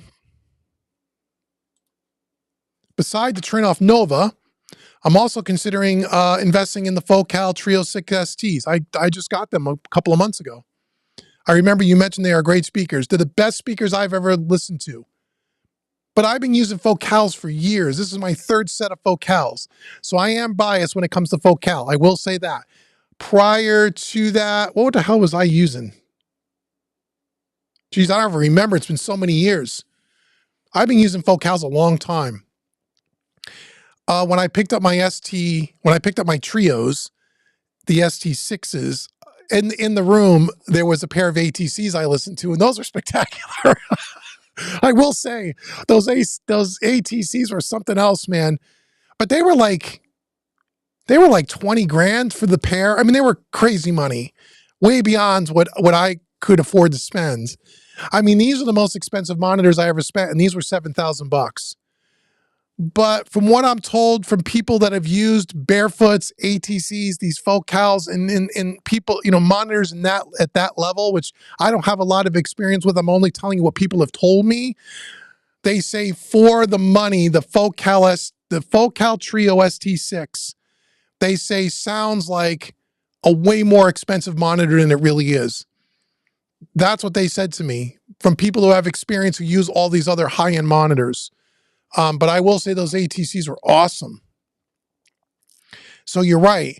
The Focal Trio is really reasonably priced when you start talking about $15,000 and $20,000 for a pair of speakers. These are half that. And I think they sound great. I love them. The detail in them is unbelievable. But speakers are a real personal thing, I know people that have all different kinds of monitors that love, I know people that use the new Adams series of speakers and will swear by them. And those are cheaper than these. I've never used them. So I'm just so used to the Focal sounds. I'm so used to mixing on them that I wasn't even considering another pair of speakers. But I will say these Trios were a huge upgrade to my twins. They were. Big upgrade. So between a Nova and those Trios in an acoustically treated room, you're going to have mixes that are going to translate. And the most important piece of gear between those two pieces that you're mentioning is the trim off, is more important than the speakers by far. By far. If I would tell you if you're going to buy, which one are you buying first, I would tell you buy the trim off first. What the current set of speakers that you're using. Buy the trim off, get your room acoustic treatment dialed in the best you can based on your space, then get a set of speakers. But yeah, you won't go wrong with that combination. Kyle says, I appreciate you're not just shilling for something you don't use or don't see yourself using. Thanks for your thoughts. Oh, you're welcome. Yeah, that's what I do here. I think you're new because your name's, I don't recognize your handle. Yeah, I don't, all the gear here that we talk about or the stuff you see on the channel is all stuff that I use. It's rare that a piece of gear will come in here, I'll do a YouTube video for it and then not keep it. It's happened a couple of times, and I was honest about that in the video. There were a couple of pieces that I wanted to try out. I was curious. I wasn't paid for the videos, but I was offered to keep the gear if I liked it, and I sent it back because I didn't really, it wasn't for me. It wasn't that it wasn't good gear, it just wasn't for me. But they sent me the gear to try, do a video, and then if I wanted to keep it, I could keep it. There's only a couple of pieces. The BAE 1073 EQ, I thought it sounded good. It wasn't that I didn't like it. It wasn't for me. It wasn't what I was looking for from my rig. And there was a couple of Alicia products that I did for the distributor of Alicia and West Audio. And again, the character, and there was another piece. I forget what it was. It was a compressor of some kind. I forget the name of it, but it's on the channel. Both those pieces were okay. I didn't think the character piece was all that great. I thought that the saturation was kind of too hyped and a little too unusable for my liking, but the compressor was really cool. But again, it wasn't a flavor that I really needed, so I sent it back to him. Aside from those two examples, I can't think of any other demo or any other thing that I've done on this channel where the gear isn't still in the rack. Not one. And I would say 85% of the stuff in these racks I bought. The only things that were ever given to me as part of a working relationship was Audioscape, and only about maybe half or a little more than half of the Audioscape gear was given to me. Some of that gear I bought when I first got with Audioscape. So yeah, so if you see something on this channel, or if I'm talking about something, I'm always very clear about what I use, what my opinions are, and I only try to give you opinions and recommendations on stuff I use. And if I don't use it, I'll tell you like I've done tonight. I've heard this and I've heard that, but I don't have experience with it because I'm not one of the YouTube channels that just trying to sell you shit. I don't care. If you guys don't go out and buy any of this stuff, I could care less whether you buy any of this stuff or not. I've said that a million times. If you do buy the stuff and you shop at Sweetwater, please use my affiliate link if you would. That helps me because people ask me, how can I support the channel? When you buy stuff at Sweetwater, use my affiliate link. That's how you can buy the channel. It's in the description box. But you don't have to if you don't want to, or if you don't use Sweetwater and you use somebody else, that's cool. But aside from that affiliate commission, I don't get anything from any of these companies, whether you buy the stuff or not.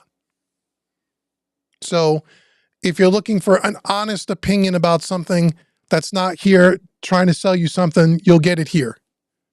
But I don't have experience with all the gear because I don't have all of it, right? I can only work with what I have.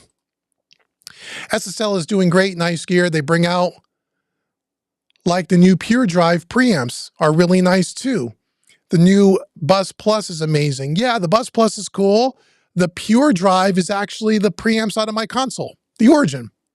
And they're cool. They're cool. They're not a 1073 kind of thing, but they're cool. So yeah, I think SSL puts out good stuff. Hey, Bobby, how are you? Good to see you, my friend. Did you get your Pultec 500X? No, it's still on back order. I'm waiting for it, Braxel. I want to use it on bass, especially. Everywhere I tried to buy it, it was out of stock. But I did buy it, and it's on order. Let's see. Oh, they're talking to Braxel.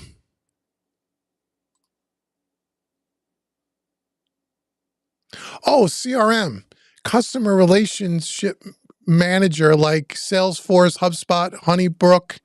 Just wondering how you keep your communication and clients organized. Oh, I see what you mean.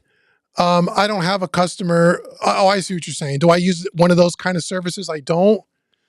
I do everything. Now I'm starting to do things through SessionWire. Prior to that, it was through Zoom and through email. I don't have another kind of service. But like I said, I like SessionWire as a way to kind of make that whole client working experience more seamless. But I'm still new to it, so I got to use it a bit. But so far, I'm digging it. Chris says, if you use your patch bay, you would only need 32 channels and use it as use the inserts. Oh, what are you talking about? You talking about the Orion? Okay, that's good to know.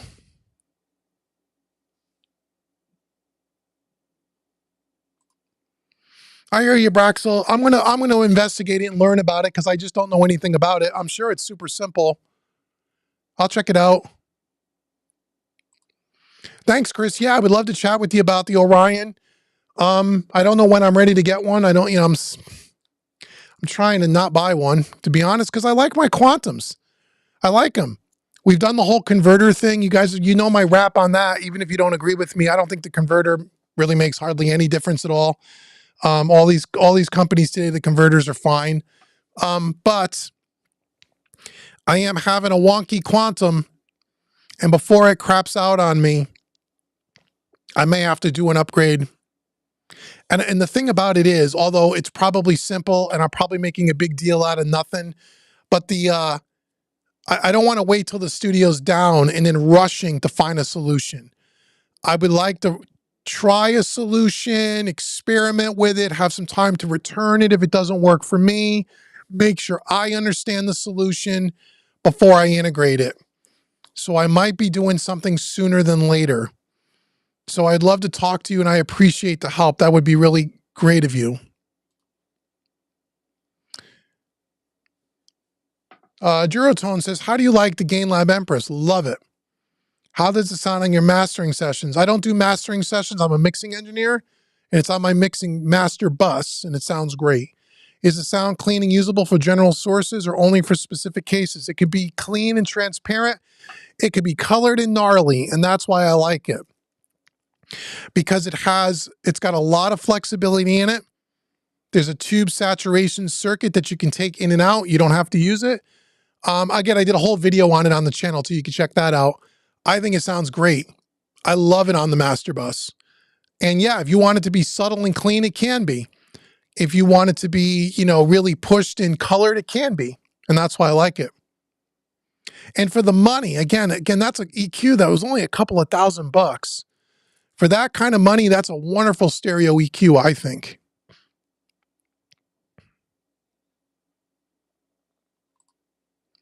Maddie, is optical or coaxial 64 channels? Oh, cool. So you would have 32 IO over D sub. Okay.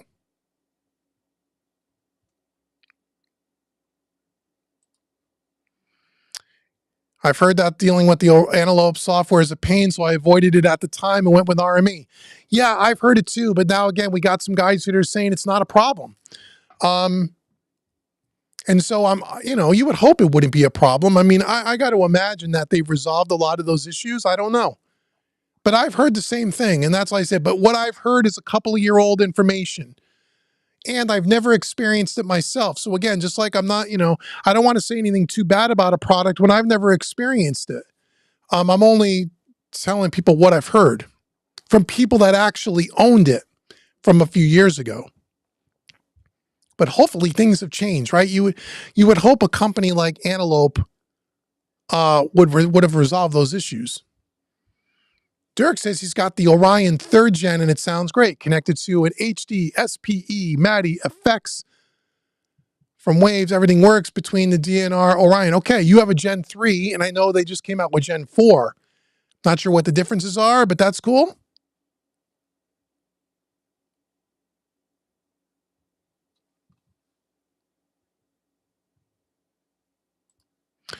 That's a good question, Braxel. I don't know.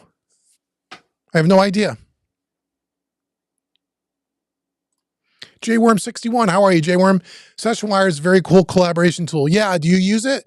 I just started using it the day before yesterday, and it really worked well. Very seamless, easy to set up. I got a dedicated camera across the room that's going to be set up on my console. I got a little microphone that's going to be sitting right here, a little shotgun microphone. So when I'm working with clients, it's going to be great. The only thing that they don't have yet for that is you have no way to do live streaming from that platform. I wish they would add that. If they would add that, I wouldn't have to use Ecamm. I wouldn't have to use Zoom. I could just use that platform. And I did talk to one of the guys that work at SessionWire yesterday. We did a call together. And he said it is on their radar. It is a feature that they know people want. He couldn't tell me when it was coming, but he thinks it will come sooner or later. And I said, man, if you can stream from that thing, not only is it good for collaboration, working with clients, mix revisions and all of that, but I just think about the live streaming capability, the webinar capability that I can do, the teaching capability, the demonstration capability, all live, where we are hearing real high quality audio, not through YouTube, all that. I think that would be cool, but they don't have the live streaming component. But it still looks like a cool tool, and I'm looking forward to using it more and more. You're welcome, Ernest. Check it out. Man says that they had some driver issues and the software issues in the past. The problem they used to have was going through generations of gear way too fast and dropping support. That's all been fixed, though. Okay, cool. Oh, that's the Orion. That's good.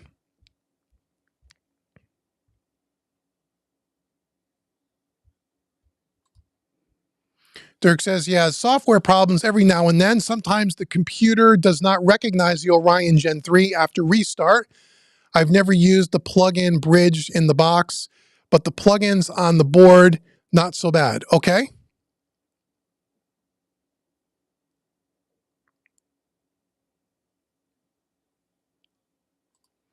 Studio 22 says that he would use RME and Ferrofish because they're made at the same factory. Oh, yeah, that's right, aren't they? They're the same company. So you wonder, is the compatibility good? Braxel says he wonders how good the digital patch bay in the Orions is. Yeah, that intrigues me. That intrigues me. I don't know how I would set that up. I don't know if I'd have to buy 5 of these Orions to make that all possible for what I'm doing. And then you got to use I don't know, but it's an interesting thing to consider. You know, I don't mind the regular old patch bays, but the advantage to a digital patch bay, like a Flock Audio for like the Orion apparently, is that not only do you get rid of the cables, but that's not really what bothers me. It's the way that you can set up. One of the things that I liked about Flock Audio's concept was you can audition different hardware chains and at the touch of a freaking button. So in other words, you can have, like, say, your lead vocal, and you could set up a patch where I can go from an 1176 into an LA2A into a Pultec. If you manually do that, you can do it. You can listen to it. Cool. But let's say if I wanted to try a different hardware combination on that lead vocal and AB them very quickly, you can't do that with the old school way. You have to unpatch everything, repatch everything. It's a pain, right? Where on a digital patch bay like Flock Audio, you can. You could set up chains, save them as presets, and just audition them. That is cool. Right from the sweet spot. You never have to leave the sweet spot to touch the gear and unpatch things. That's a cool idea. But like I said, for Flock Audio, again, financially, it just doesn't make any sense here. It's literally 20 grand for me to get all the insert point. I mean, I got all the IO that I need, all the gear that I have. So if that could all be done inside this Orion, same kind of way, Now I'm not just getting 32 IO for the board, but if you're incorporating a digital patch bay, that might be something to do. Again, I could be thinking about it wrong, but from some of what you guys are saying, that's kind of the concept.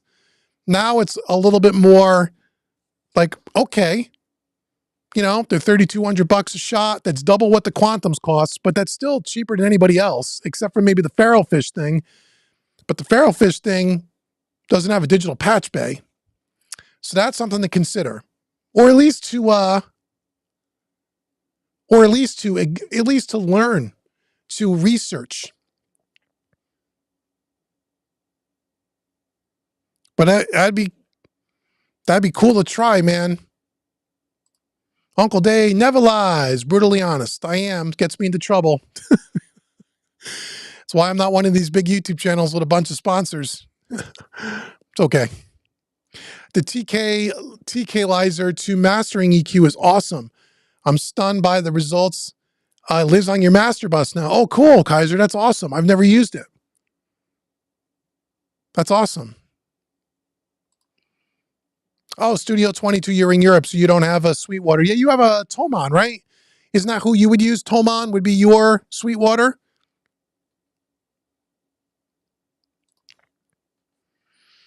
Brax is looking at Sweetwater right now for the Pultec, and it's in stock. Has been for weeks. Well, I ordered mine from Sweetwater, so maybe they just updated their systems. I got to call them and see where it is. Maybe it's on the way, and I just don't know it.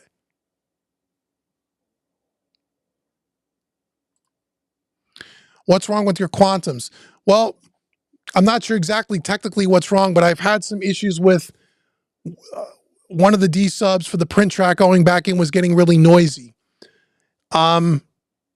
We did a bunch of troubleshooting. It's a long story. But when I went from one D sub, channels 1 through 8, through 9 through 16, all the problems went away. Set that up in my IO8 matrix in Studio One, and I was off to go. So I don't know if I was having a problem on that channel, on that connector. It was, I don't know what was going on. It was crackles and pops and static and just weird stuff. We did all the stuff that you would typically do to troubleshoot. It can't seem to get rid of the problem on that channel. It's been working for months on channels 9 through 16, but now I'm having some other stuff, and I think I'm having some clocking issues now with that. So I don't know if the clock is starting to go bad. So these units are used. They're many years old. I don't know if there's an issue with one of them. They're not under warranty. There's no one that can service them for me. They wouldn't be worth spending money on at this point if to get them fixed. Where would I send them? So that's why I'm like, oh man, now I'm starting to have a problem with channels 9 through 16. I can't seem to narrow down exactly what the issue is. So one of the other things I'm trying to do is just to try to get another unit in here to see if I can eliminate the problem. But these are old units. They're good units, but they're old units. Oop. My paper mouse pad is starting to fail on me now. Make your way. Hey, make your way. He says, hello from Germany. Love your channel. Thank you. I appreciate that.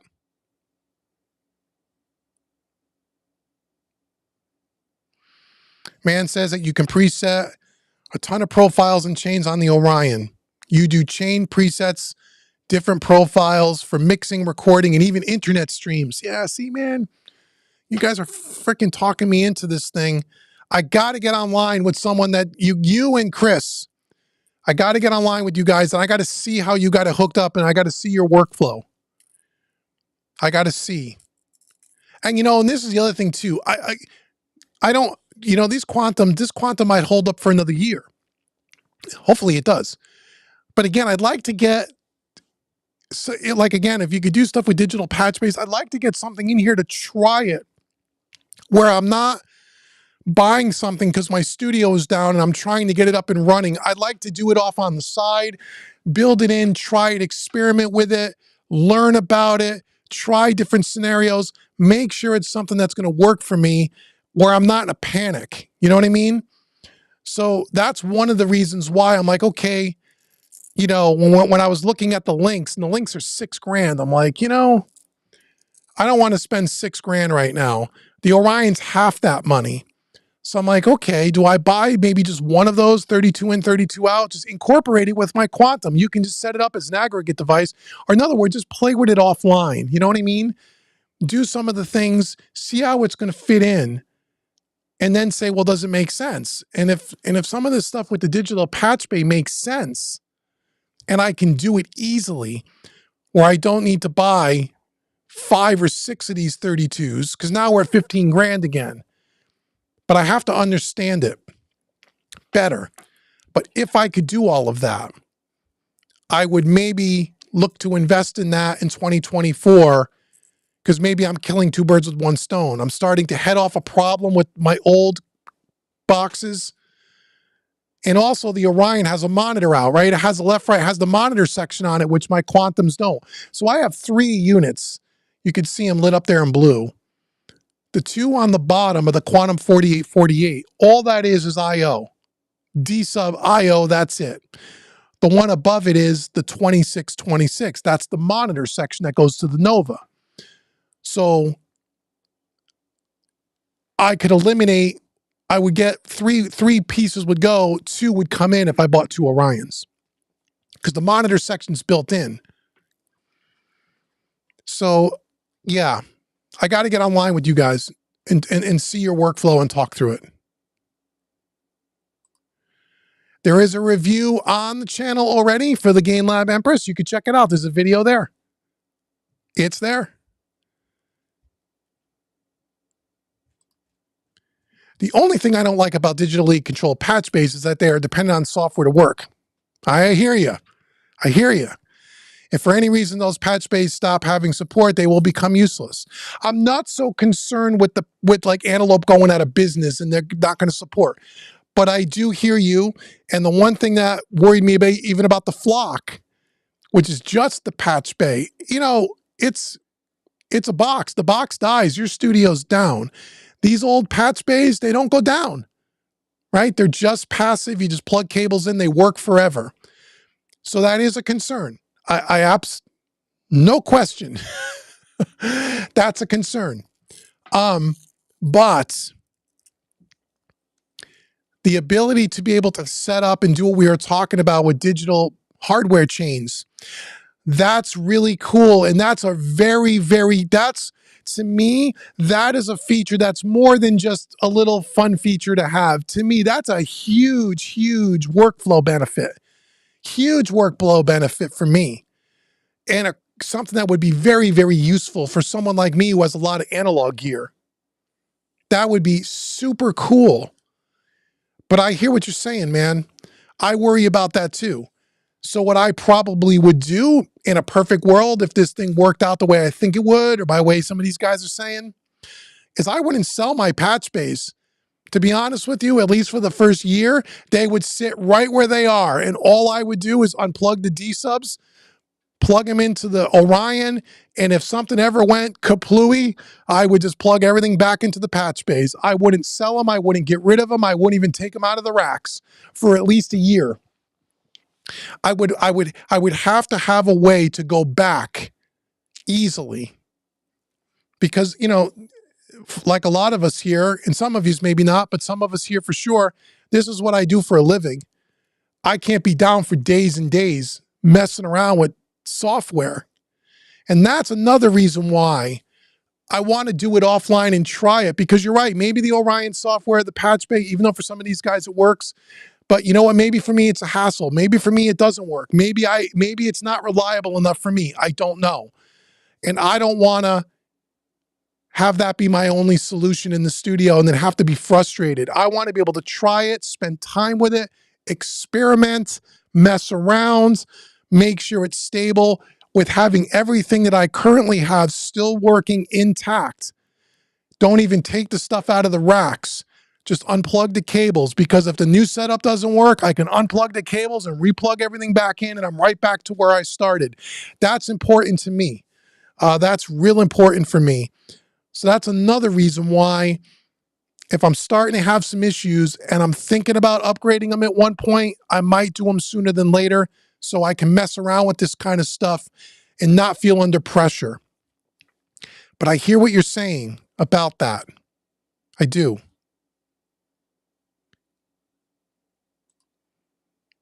How good is the conversion on the Orion digital patch bays? What about the latency? Oh, I don't know. He's asking Man Network. That's a good question, Braxel. You got to talk to someone that actually has this stuff. Now, again, for me, I don't record in here. So for recording, I don't care about the latency because I don't do that. But for mixing, that's important. I love to work with analog patch bays. Then you move a little more. Good for the blood. That's true. That's a good point. I don't dislike my patch bays. Again, they're simple, they're easy. You get to go plug stuff in. It's tactile. I like all that. I don't mind it. The only thing that I like about the digital patch bay concept is having the ability to set up 2 different hardware chains and AB them at the click of a button. That would give you, that's an easier way to experiment, to AB stuff. That's useful. That's really useful. At least I think it is. So yeah, but I hear what you're saying. Tell New York Dave, hello, he's a cool dude. Yeah, David SJ, he's not here. He might be busy. If he was online, he would be in the chat. But yeah, I just talked to Dave 2 days ago. Actually, Dave was helping me test out Session Wire the other day. So Dave's doing well. Dave will be back here in the studio soon. He was just here a few weeks ago. We're going to shoot some more video together soon. He'll be back. Oops, I missed a thing here. Great conversion on the Orions and super fast on latency. I use digital patching for live tracking, and it's among the best I've had. Well, if you're doing digital patching for live tracking and you're not having latency, then that's fantastic, because the tracking side is where you would normally have the issue. Oh, he's getting rid of his burls. There you go, Braxel. I mean, man he's using the stuff, and he's using it in a business capacity, right, man? Working with clients and game and software developers for games and record labels. So I'm sure he feels the same as I do, and I'm sure as a lot of you do. He can't have a bunch of downtime because his gear doesn't work, right? Can't have that. That takes food off his table. So he's more of the expert, and Chris here is more of the expert with this Orion thing than I am. But that's why we come here. We come and we share, right? Just like when you guys come here and I share stuff with you. Like I said, I learn a bunch of stuff from you guys too. When I have an issue, or I come to you guys. You guys are the experts in your field and with the stuff you're using, just like I am with the stuff that I use.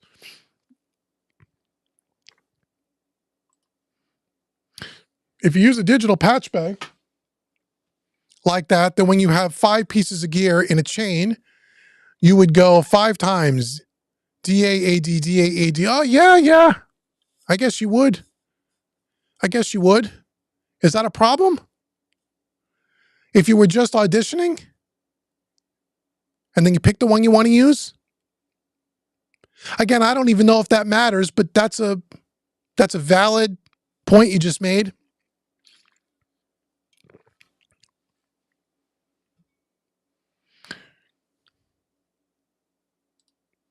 Dirk says, never change a running system. Oh, I hear you.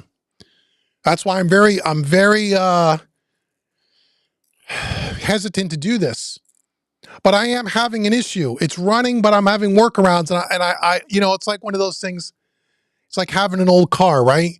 I have 100,000 miles or whatever on the car. Car runs, but it doesn't run like it used to.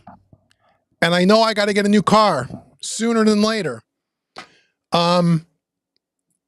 So do you wait till the car dies and you're on the side of the road in the middle of the night before you go buy a new one? Or do you say, you know what, this thing is still running, but I'm on borrowed time? Do I take the plunge? That's what I'm kind of thinking.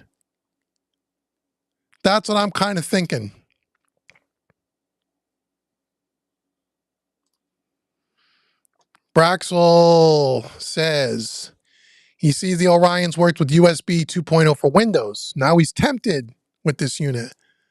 Like I said, the software drivers I'm concerned over, and the conversion and latency. Well, Braxel, man just said there is no conversion latency issues. Again, he's saying the software is okay.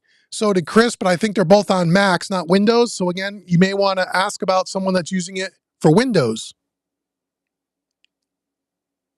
John 415. Hey, John, how you doing, buddy?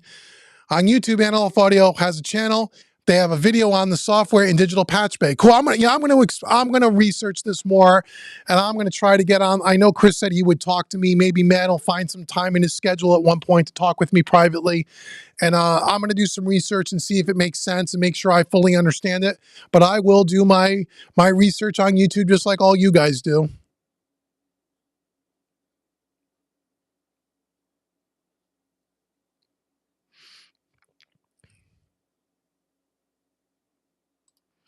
I don't know the difference between the Flock Audio patch bay and the Orion digital patch bay. There may be some differences. I don't know. I'm not sure. That's a good question.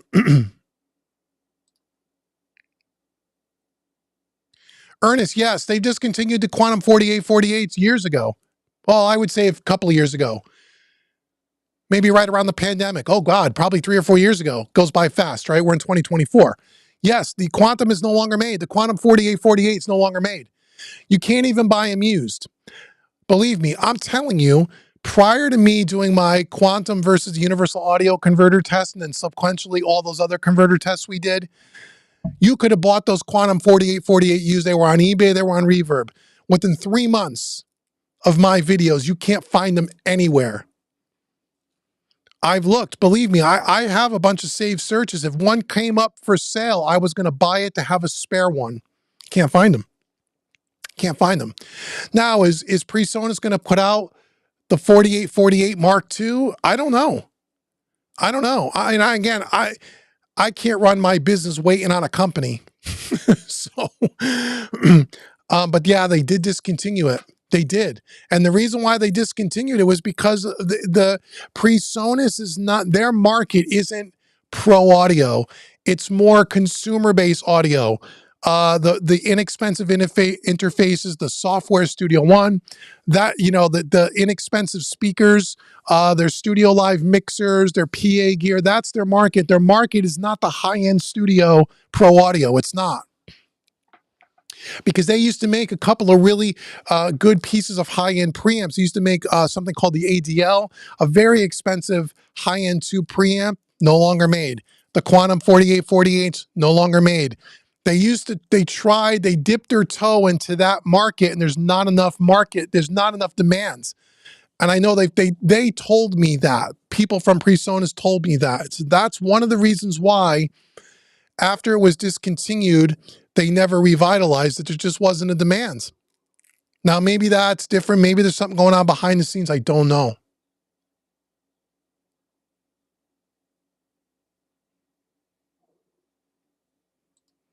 Hey, Mike from Peace Valley Audio. How are you, buddy? Hope you're doing well. Slim Creep, how are you?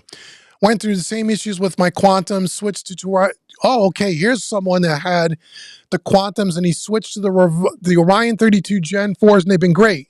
And you're on a PC. Okay. So now I got 3 guys here tonight that are using them. You had the same issues with your Quantums, huh, Slim? What were your problems? Right? Were you having like, you know, I don't know if it's the clocking issues that I'm having now because it's the same kind of sound. I don't know if it's something from some of the circuitry or some of the components inside the Quantums are failing. I don't know. But you had some issues and you went to the 32s and now you're on a PC and you're happy. Well, that's good to hear. Good for you. Thanks for letting me know that.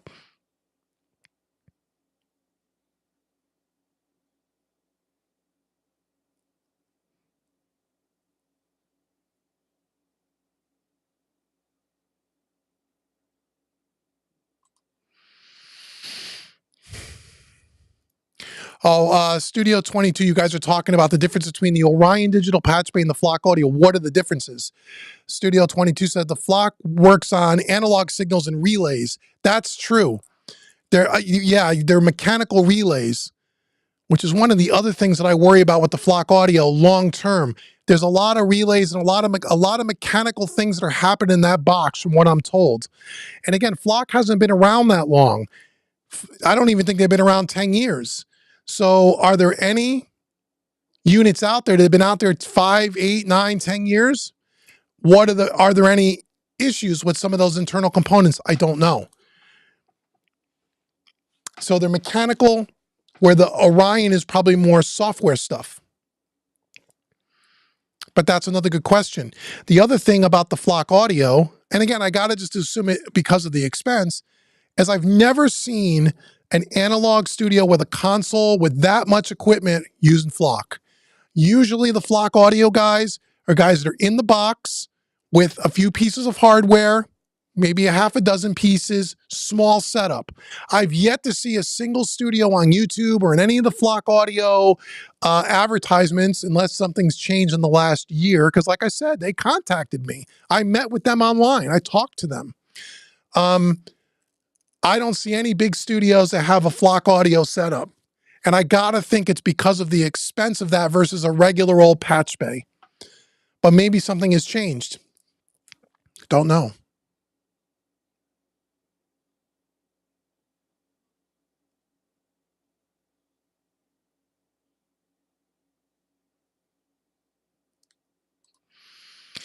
Man says, for the record, I still own several patch bays. I route everything around the studio. If I were just mixing, I wouldn't. Okay, so you still have regular patch bays as well, but you're doing something different than me. You're I assume from the conversations you've had with us, you're a tracking studio. You mix, you do everything, production, the full thing. So therefore, I can see having a manual patch bay to just quickly patch something really quick in your recording setup makes sense. But you're saying if you were just mixing, you wouldn't. You'd probably do it all with the digital patch bay. Makes sense. I don't record here. Not at all, not ever. I'm a pure mixing room. So my needs are a little different. Jim says, hey, Jim, how are you, buddy? What equipment are you using for live broadcasts? Is there a video on this? There's not on the channel. I've considered making a video for it, but right now it's changed over the years. But what I'm doing for this broadcast is I'm using the software that I use for live streaming is Ecamm Live. That's what I use for streaming. Not OBS, Ecamm. It's a paid software. It's a lot more flexible than OBS, and it has a lot less bugs. I used to use OBS, and it was very buggy, at least for me. Ecamm Live has been seamless. I've been using it for 2 years. For my video, all my video cameras in the studio go into behind my racks. I have a Blackmagic 8 ATEM video switching unit. All my cameras go into that, and then Ecamm sees my switcher as like a webcam. So even though right now I'm only on one camera, if I had all the other cameras on, I can switch between all the cameras and you would see all my different angles. Because I have a camera over the top of my console, I have a camera on this side of me, I have a camera that I'm looking at, there's another camera I usually put over there by the gear. So that's what I'm using. So I'm using the Blackmagic ATEM for multiple cameras, and I'm using Ecamm Live for the streaming. So that's what I use. Wolf Audio Patch Bay, they are developing based on relays. Yes, I saw that at NAMM. That's a $10,000 box too. That's what they said at NAMM. So I'm assuming it's an analog controlled digitally, so probably no A to D conversion within the patch bay. Yes, the one by Wolf looks very similar to the one by Flock Audio, but they even said themselves, it's $10,000 for their largest unit, and I would need 2 of them to get all my I/O. So again, we're back to $20,000 that I can't do. Hey, Buller, how are you?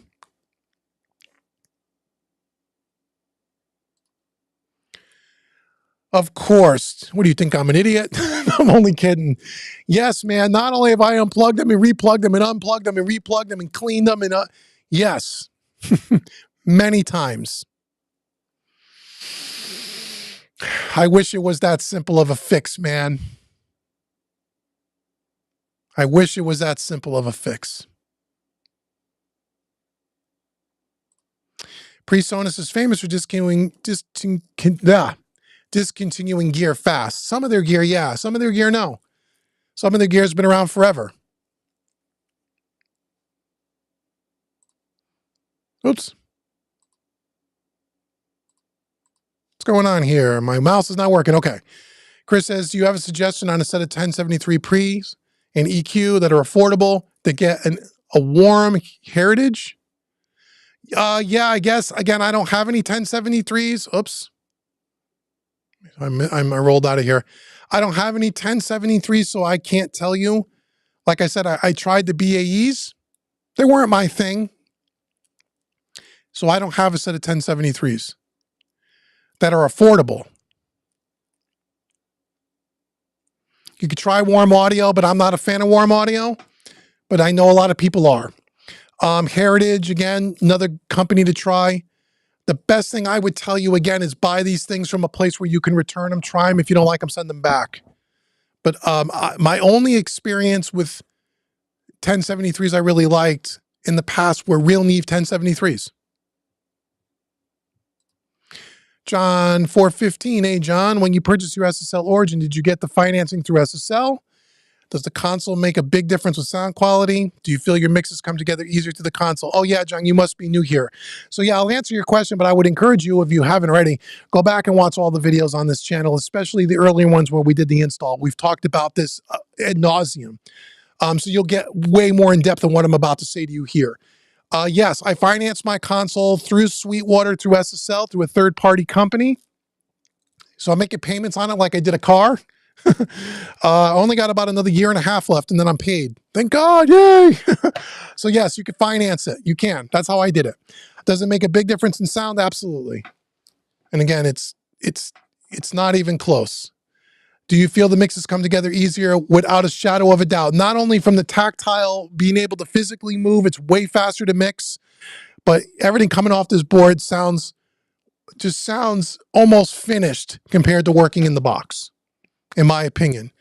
So it's a huge difference,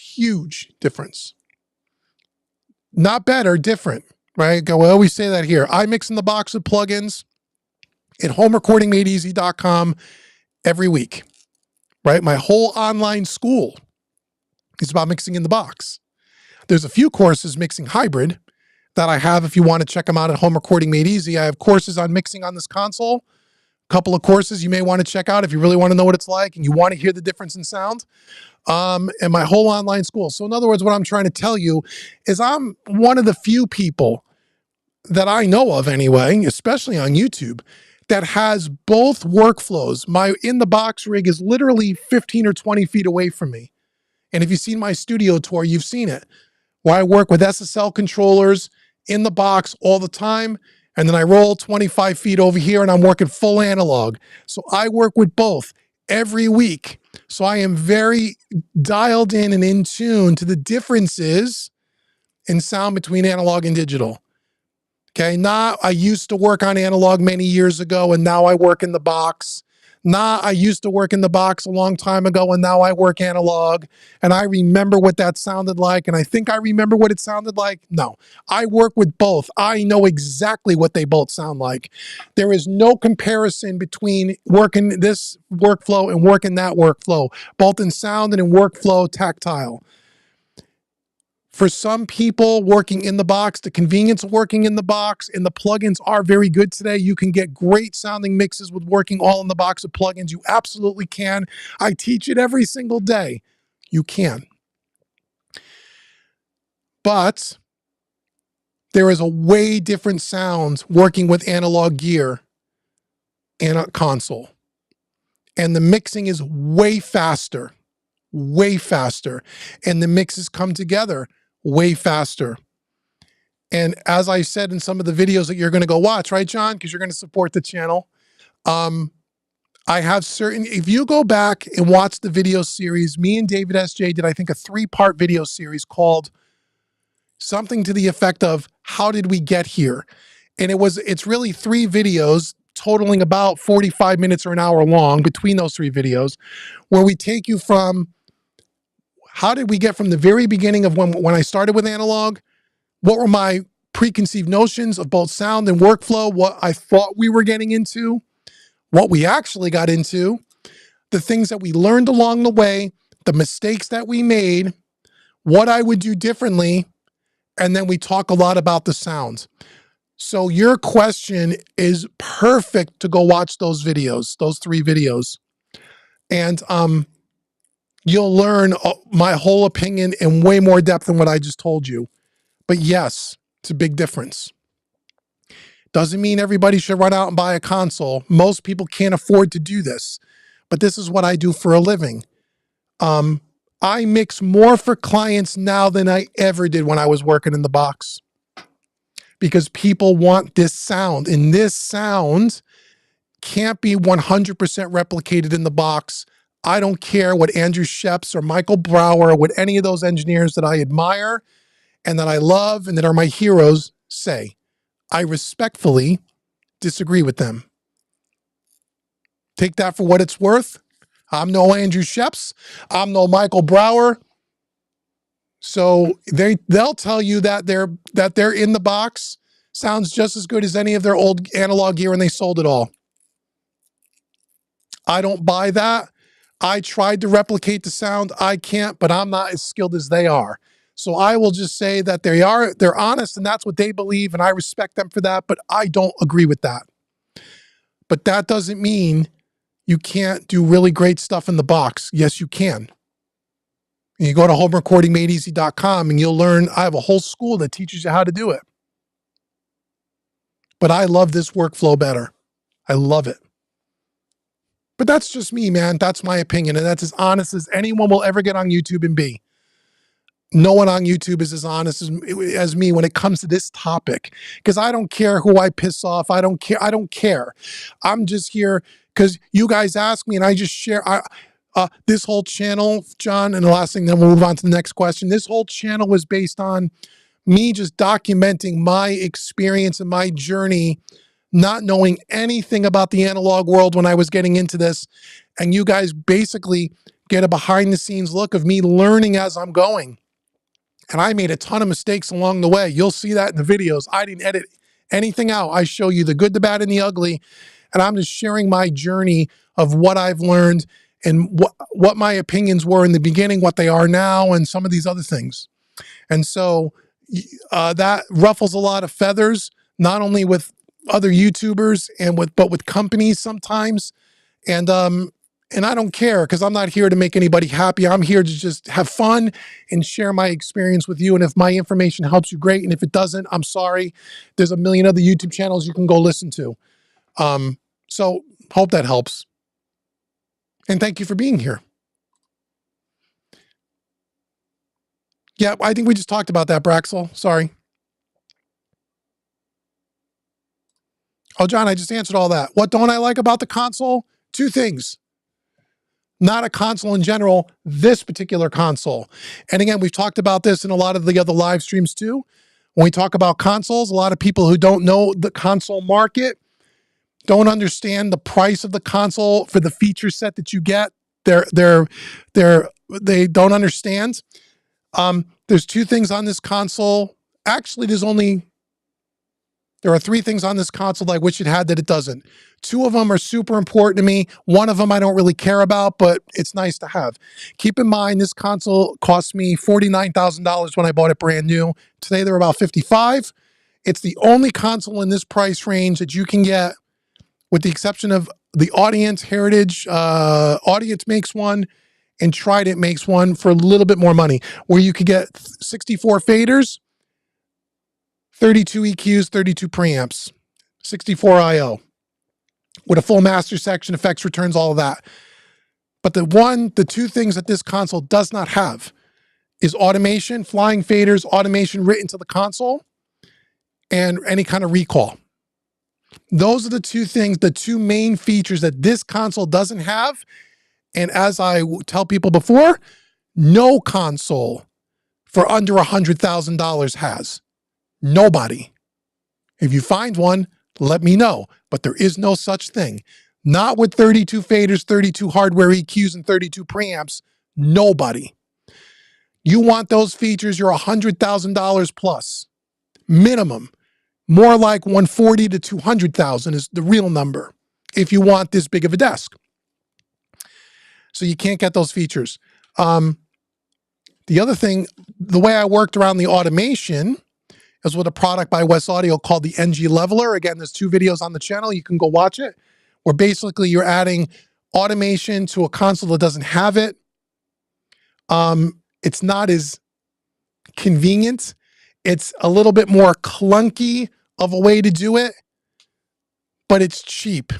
Meaning I added 32 channels of post-processing automation to this desk for $4,000 with the NG levelers. If I wanted automation in the desk, add about 50, 60 grand to this console to get a console that has that. So that's the one thing. The other thing about this particular console that I don't like is on the groups, on the buses, there's inserts, but I can't bypass the insert and take it in and out like I can on the individual channel. Now, you may think that's not such a big deal. It's a pain in the ass. I hate that. So sitting in the sweet spot, putting, let's say, an EQ and a compressor on a bus and wanting to take it in and out and quickly A-Bing it, can't do it. Got to go over to the rack and do it on the rack, which pulls you out of the sweet spot. I don't like that. Now, with a digital patch bay by Orion or Flock Audio, that solves some of that problem, but I digress. So that's one feature about this board that it doesn't have that I wish it did. Recall, I really don't care so much about because I really do so few recalls, it doesn't really matter.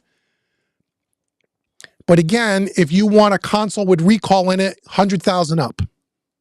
And again, I don't care if it's API, Neve, Audient, they're all that money. I didn't have that kind of money when I got into this. So I'm really happy with this console, but those are the things I don't like. If you had to say, what don't you like? It's just those things, the features. Outside of that, there's nothing about the console I don't like. Nothing. And I've done 2 videos, a 6-month review and an 18-month review on this console. You can go watch those videos and I talk in more depth. Okay, Ruby. Hey, Ruby, how are you?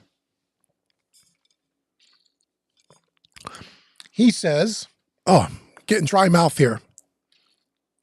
I'm talking a lot. Sorry. Another vote for the Antelope Orion 32. Okay, you're number 4. You've been using the Gen 4 since 2015 or 16, both the Orion Studio and Orion Synergy Core. Okay, Ruby, and you don't have any issues with this software and all the things that I've been bitching about or I've been here that are a pain in the ass. A lot of the guys are saying that stuff's not a problem. Are you using it with a console like Chris is or like Man Network was? That's another positive thing for the Antelope. Thank you for sharing that. Oh, he's talking to Chris about vintage Neves. Okay, cool.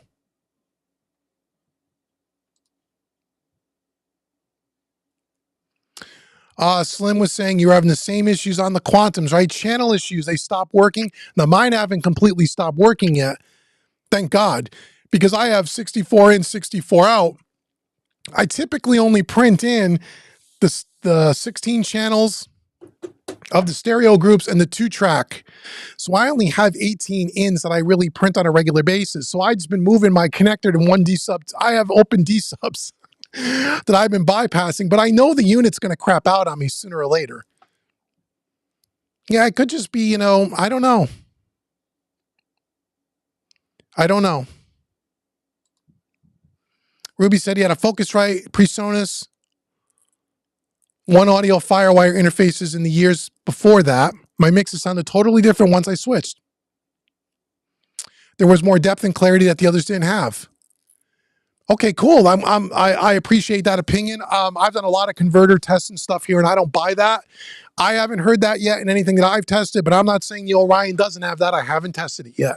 But I'm not buying this because I think the converters are better. I'm not buying it because I think I'm going to get more depth and clarity. Maybe I will. I'm buying it because I think I have a unit that's on the way of crapping out.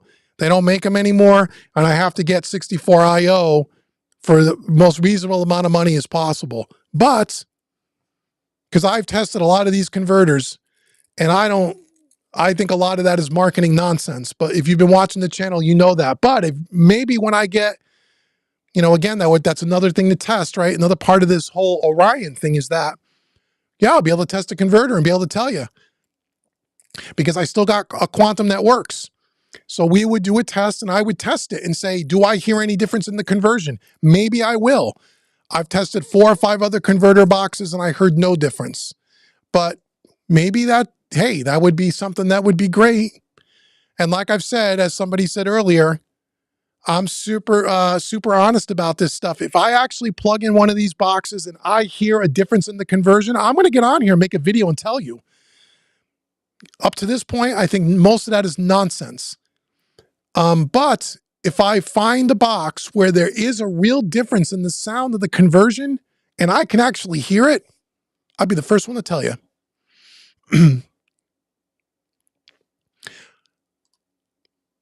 Okay, Slim says after he updated his PC, the quantums became unusable. Interesting.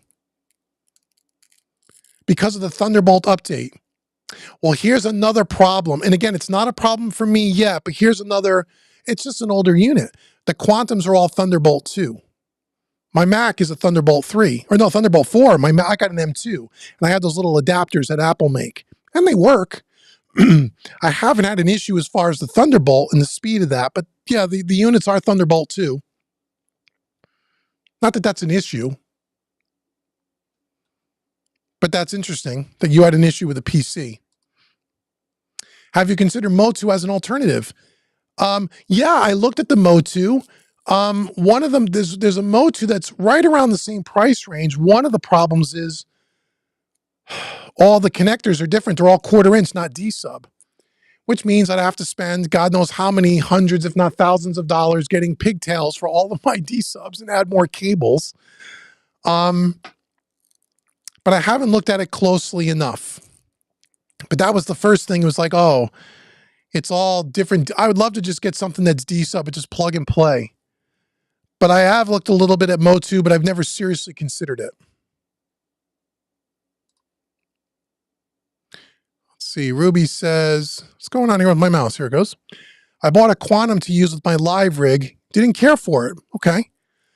I'm used to the Antelope Cubase Pro. Okay, cool. So maybe the Quantum with Studio One just didn't work for me. Okay, well, you could have used the Quantum with Cubase too, as well. But yeah, man, if you have a sound difference that you heard in the Antelope, that when you used the Quantum, you heard a difference and didn't like it, I respect that. You know, you like what you like, and you know, we all hear things differently, right? So you might have heard something in those Antelopes that were different than what you had before. Man, I hope that's the case. Oh, my mouse. See this thing with the thing someone said, put it on a piece of paper. It works. Not really. How are those Cappy EQs going? I know you love the Cappy mic line preamps. I do. I like them. Those are the API 560 clones. I use them all the time on guitars. I like them. I haven't done a video for them yet. It's on the list to do this year. I will eventually do a video for it. But so far, I like them. So far, I love them. I got them used on Reverb for like $600 a piece. Oh, this freaking mouse is driving me nuts. I'll have a mouse pad for next time. Have you seen the new Neve console Glenn Flicker got? Looks so awesome. Yes, he's got the new, doesn't he have the Genesis? The Genesis Black? I did see his video. I forget which console he has. Before I bought this, that's the only other console that I actually put my hands on in demo was a Neve Genesis Black. Beautiful console. 2.5 times the money this is for the same features. The one that he has, or the one that I tested, only had 8 preamps, 1073s, but only 8 of them. Only 8 EQs, no dynamics. The EQs aren't pots. They're digitally controlled with a plugin. So it's like working in the box. You could open up the plugin windows to adjust the EQ on that console, but it's 100% recallable. So that's cool. Flying fader automation, that's cool. Some DAW control, that's cool. But the one that I tested was their smaller version in this price bracket. It wasn't going to work for me. The larger one that has all those killer features in it, and I mean, that's a great console. 150, 60 grand to get what I would want here. 32 faders, automation, 32 EQs, 32 1073s. You're well over 150 grand. But I did see his video and it looks cool. Good for him. Good for him. Ruby says everything is going into his interface, coming from the analog preamps, EQs, and compressors. So I really didn't need the pre's in the Orion. I upgraded to the 32 Plus Gen 4 with D-sub connectors, and you love it. Great. Well, you're the third guy tonight, Ruby, for sharing that. And I really do appreciate that because, like I said, I'm going into this nervous about that software, but now 3 of you are telling me, don't worry. And Chris said he would be happy to talk with me on Zoom about it. I think Man said he would help me out. Maybe at one time I'd love to talk to you as well. Because if I need some help or some support, if you guys would be willing to do that and help me, that'd be great, man. But it may just be plug and play. I may plug it in and bring up the software and go, oh, this is easy. But Man Network says he uses it as a digital patch bay, which is intriguing. It's intriguing. By the way, the Stam stuff is awesome. I own their U76, or excuse me, U67. Oh, they make microphones too, right? Yeah. The 1176, the LA2A, the Fairchild, wow. And have their Pultec on order, absolutely stellar gear. Okay, well, that's good to know. I don't know anything about them other than I did meet with the owner, Joshua Stam. We talked for a long time. He's a nice guy. He reached out to me, said, would I be interested in trying some of his gear? I said, sure. There's a few pieces that I don't already have that I think look interesting. And he has a couple of pieces that he does some really cool stuff with some of his gear where he makes extra mods in them. He makes the classic sound, but then adds some additional stuff to it. Some really interesting stuff. So we're going to try it. We have an agreement to try out a couple of his pieces. And if I want to keep them, I can. One of the pieces we're going to give away as part of the next cover song mixing challenge down the road. We're going to do a mixing contest. He's going to give away one of his bus compressors. Stam Audio is. He's allowing me to do that. I don't know which one yet. We're talking about that. And I'm interested in trying some of the stuff. He seems like a nice guy, small company, a lot like Audioscape, but he makes some stuff that Audioscape doesn't make. And so I'd like to try. So yeah, thanks for the info. And I'll let you know about that stuff when it comes in. And I'll be upcoming and forthright about the arrangement that I have with them. But we've already discussed, I've already told him I will not take money for videos. He can't pay me to make videos. Now, if the payment is, there's a piece of gear that I try out and I go, oh, that's really cool. I'd love to add that to my collection. I don't have that. That's an arrangement that we'll make, maybe. And if we do, I will be upfront and honest about that, but there will be no exchange of money for video. And if I don't like the gear, there'll be no video made and the gear will go back to him. But I'm sure his stuff is great. I don't think I'm going to have that issue, but that's kind of the way it is. All right. Braxel says, oh, that man's talking to Braxel. That's a Genesis. It's extremely tempting to me because it's absolutely perfect for connecting the DAW while still being able to, as an analog user, I may have to get one.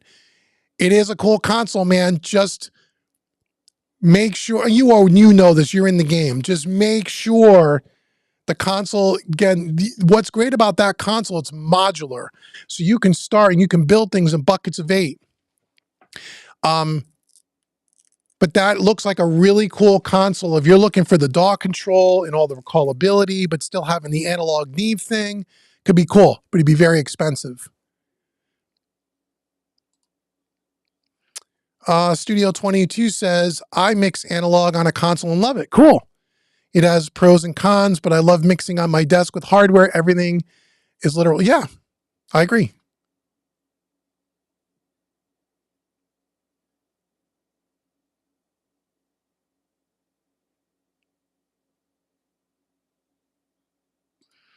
Man says, I can't get the analog sound in the box. If I could, I'd sell off every piece of gear outside of the preamps and the mics. I love the sound. I'm so happily stuck. Yeah, again, I can't replicate it 100%. I could get it, close, but how close? It's not the same. It's not the same. Sounds good. SSL channel strips sound good. Do they sound like an analog console? Not exactly. Is it close enough? Depends on who you talk to.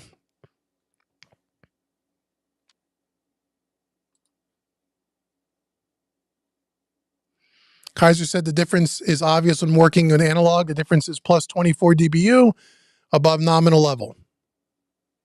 Okay.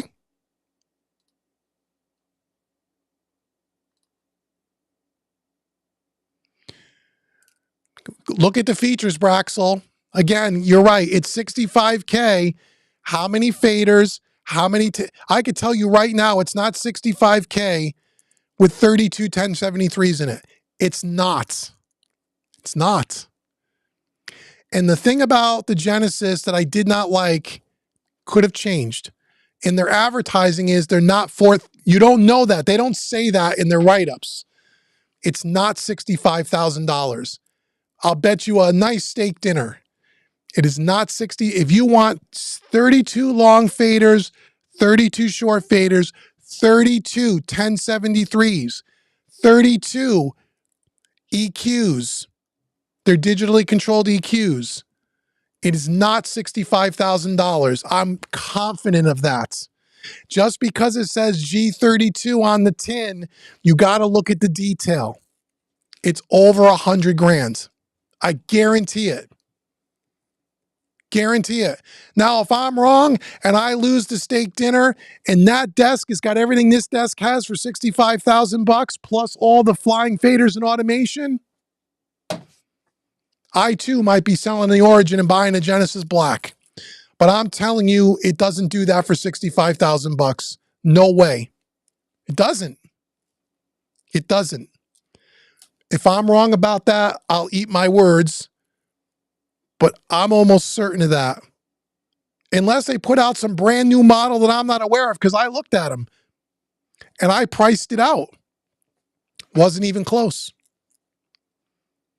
Now, that doesn't mean that you need to have 32 EQs and 32 preamps and all of that. You may not need that.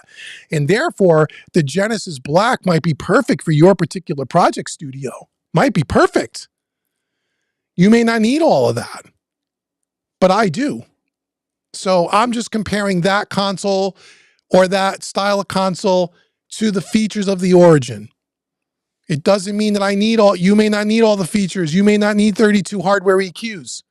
You may not need 32 preamps. You may not need 32 long faders, 32 short, 64 IO at mixdown. You may not need all of that.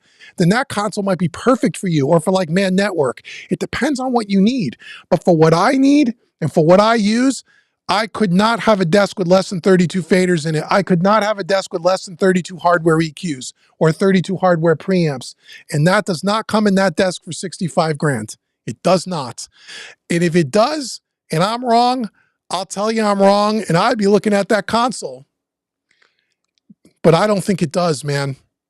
You got to read the fine print on that one, Braxel. I'm almost sure of it.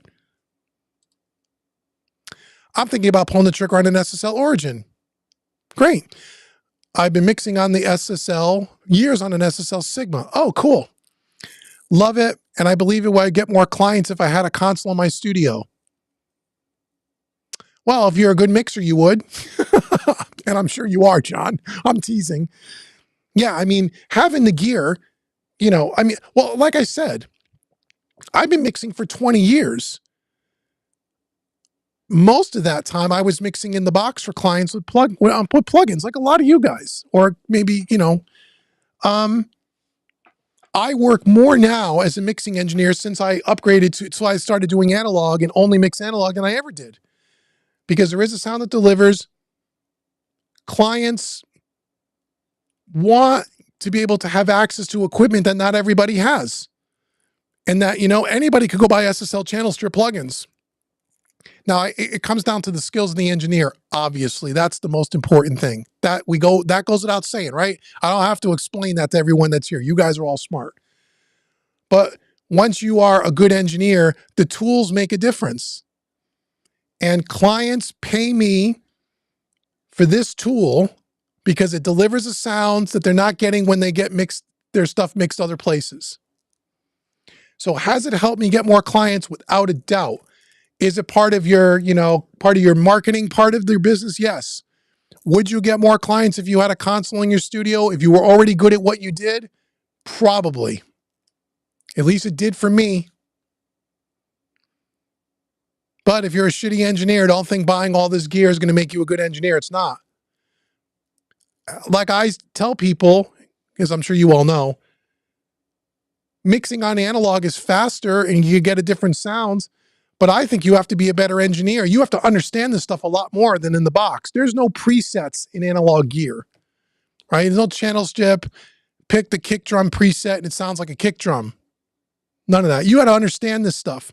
You got to understand gain staging a lot more. You have to understand the quirks of analog gear that you don't have to deal with when you deal with plugins. That's the benefit of the digital stuff. So you have to be a better engineer. You have to understand your gear. You got to understand the capabilities of the tools, I think, way more in the analog world than in the digital world. There's no AI here mixing shit. You know what I mean? You are the AI. And it really comes down to skill. And that's what I like about it. It's fun. And guys that are into analog, they've been working with it a little while, longer than I have even, they know too. That's why you have this stuff. It's not because it's economical. It's not because it's portable. It's not because it's easy.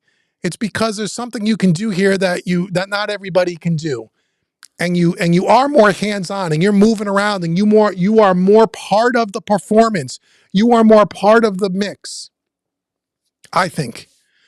When you're working with plugins in the box, you're sitting there with your mouse, squinting up at the screen, opening up one window at a time, using your trackball or your mouse, you're fingering one fader at a time, or maybe you have a UF8, maybe you can move 3 or 4 faders at a time, but it's not nearly as fast as working like this. Not nearly as fast. So good luck if you decide to get an Origin. I think for the money, you can't find a better console. But look at that Genesis, because Braxel said it's 65 grand, and he might be right. I don't think he's right, but he might be. Braxel's pretty good about his research.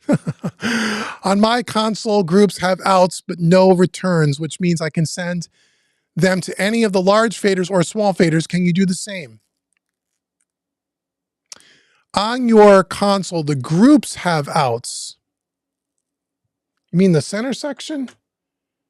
If I understand your question, no, no, you can send the long fader and the short fader to the buses, but you can't send them. Am I reading your question right? Can I send the groups to the large or the small faders? No. No, I don't think, no. No.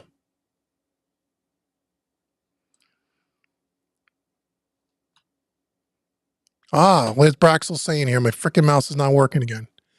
Oh, I see. That new Neve does not have 32 channels. It's extra. Yes. And you got to remember, yeah, that's what I'm saying. The Neve Genesis, it's modular. What you're seeing for 65 grand, or they have one at 50 grand too. What you're seeing is 16 or 24 faders. You're only seeing 8 preamps, or maybe, yeah, they do everything in buckets of 8. So for 65 grand, my guess would be that's 8 1073s, maybe it's 8 EQs, no dynamics. 24 faders, not all of them are dog control. That's the other thing, unless they've changed it. Again, this is one of the things I didn't like about Neve. It wasn't clear. You had to dig through the details. They hit you with the sticker price and they make you think you're getting a lot more than you're really getting. And when you dive into the detail, you learn, oh, it's way more money than I thought. On the desk that I looked at, had 24 faders. You would think when they say, oh, dog control, all 24 faders controlled Pro Tools. Not on the desk I looked at. Only 16 of those faders were dog control. So you got to look at the detail. Now, the good thing about the Neve is that it's modular. So you can build it up into anything you want. You can make it just the way you need it for your workflow, and that's cool. So like with an Origin, you got to buy the 32 preamps, the 32 hardware EQs. There's no mod. This is it. This is what you're buying, even if you don't really need it. With something like the Neve, You don't need that. You can start with the small 8 buckets and you can build them in buckets of 8. So that might be cool. So when you start adding up all the features, that desk is well over 100 grand.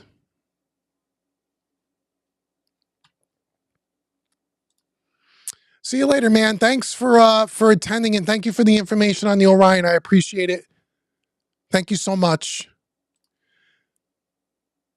Got my Nova some days ago and love it. Congratulations. Check out my videos if you haven't already. That's great. Send Trinoff an email and let them know if my videos is the one that convinced you to go buy one. That'd be great. Not that I get anything. I don't get anything. But I like working with them. We're going to do some more work together in the future on some of their other products because I really do like their products. So congratulations. I'm glad you love it. We've been on here almost 3 hours, man. Wow. How many people are still here? I think I'm going to stay on like another 20 minutes and we're going to head out of here. There's still 50 people here. This is great. You guys are awesome. Oh, did my, why does it show my show starting still? Like, did my thing go out? Oh, that's really weird. This YouTube thing is weird. I may have to refresh the screen. Do we still have 50 people here? Yeah, 46. Okay, cool. All right, maybe we'll stay it's 3:30 here, 4 o'clock, then we're going to end. About 25 more minutes. So if you have any questions, or you have anything you want to talk about, now's the time to do it.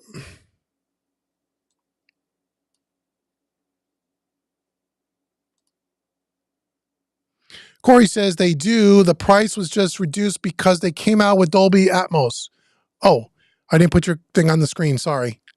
What is that? What is that? I'm not sure what you're talking about. Slim says the Gen Black is 16 channel, 32 fader.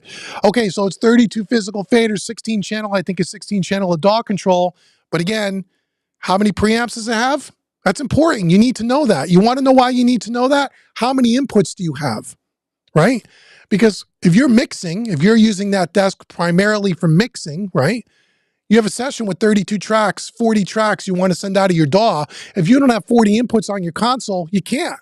If you only have 16 channels of inputs or 8 channels of inputs, that's all you can bring into the desk. That's why you got to understand what you're buying and what is the desk used for. 32 faders, okay, but what is that used for? Can you bring 32 faders? Can you bring 32 channels of your DAW into that desk? I don't know. I don't know. Hi, Dave. Hi, how are you? Precise Audio Blog. How are you? What do you think of the 888 ADZAs? Which 888? I don't know which ones those are. I don't know if I've heard of them. Oh, come on, my mouse is killing me. The Genesis has 16 analog channels, but 32 faders and automation. Okay, so 16 channels of analog. So you can only bring 16 channels into the desk. Right? That wouldn't work for me. I could bring in 64 channels into this board. I never use anything less than 32. It's more usually between 40 and 48. So 16 channels of analog wouldn't do it for me, personally. But it's got flying faders and automation, which is cool. I will say. I will say. The BCM 10MK2, I don't know that gear either. What mic do I have? This mic? This is just a PreSonus. This is the PD70, which is their knockoff of the SM7B.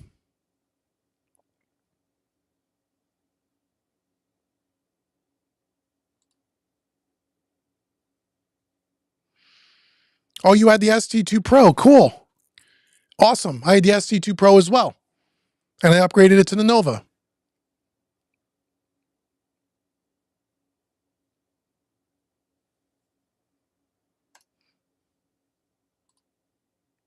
The price of the NAMM Genesis board was reduced because they have a new version of the Genesis that supports Dolby Atmos. Yeah, that's right. Again, they put out a new Genesis Black with the Dolby Atmos built in. Looks cool as hell. I saw it at the NAMM thing. Looks cool. Again, you know, for someone like Man Network, who was here earlier, he was considering that because he works in Dolby, because he works in the video game industry and trailers and those kinds of things. That looks like an awesome desk. I don't think that desk is 60 grand. I think that desk is way more than that. But I don't know. But that looks cool. That would be a consideration if you needed to work Dolby. That's one way to do it. If they got all the A to D and all the conversion in there, that looked like a cool desk. My issue is that the SSL Bus Plus is on sale with 500 off. Oh, really? And the West Audio is a 3K and a 3-rack space and recall. Oh, you're talking about the NG Bus compressor? It appears that the Bus Plus has more features. Ooh. Well, I never used the Bus Plus. I have that. The Bus Plus is based on the SSL G series bus compressor in my console, but they've added some additional features. I don't know about all the features that they've added, but I know they've added some different features to it. But the NG bus compressor is something totally, it is the same design, but it's more modern sounding to me. If I had to pick between the NG bus compressor and the Bus Plus, I would take the NG bus compressor because you got the transformer circuit in there, the iron circuit that you can take in and out. You got the total harmonic saturation circuit you can take in and out, and it's variable. It's a VCA style, so it is their take on the SSL bus compressor. And it's all digital recall that you can do with the plugin, which you've seen me do. So if I had to pick between those two units, if price wasn't the deciding factor for you, I would get the West Audio.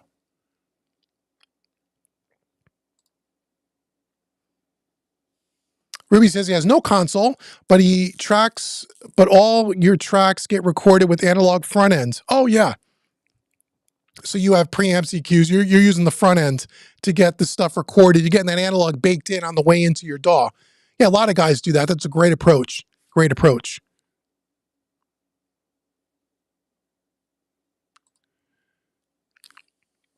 Oh, the artist, laugh out loud in your. I don't record people here. I don't have vocal mics. I don't do any of that here. I'm a mixing engineer. That's what I do. That's it. I don't record people. I don't overdub people. I don't do any of that. So I don't have any of those kinds of microphones.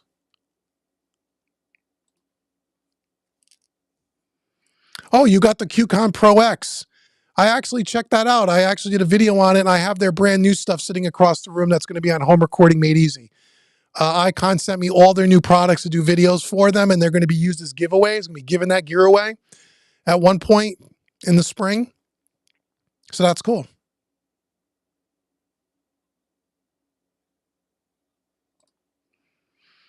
Slim Creep says that the Gen Black G3, that new console, is between 83 and 84K. Yeah. And again, I'm not saying that's too expensive. I'm not saying that's a ripoff. That's, you know, all when people talk to me about consoles, they're always comparing it to this. And I always got to try to educate people who don't know. I know you guys know that people don't understand that when they're new to the console market, they don't understand price for feature. And I always say, and I'll say it again, there is no console on the market with this many features at this price point. There isn't. Those consoles got more features, some better features, but they're almost twice the money as this is.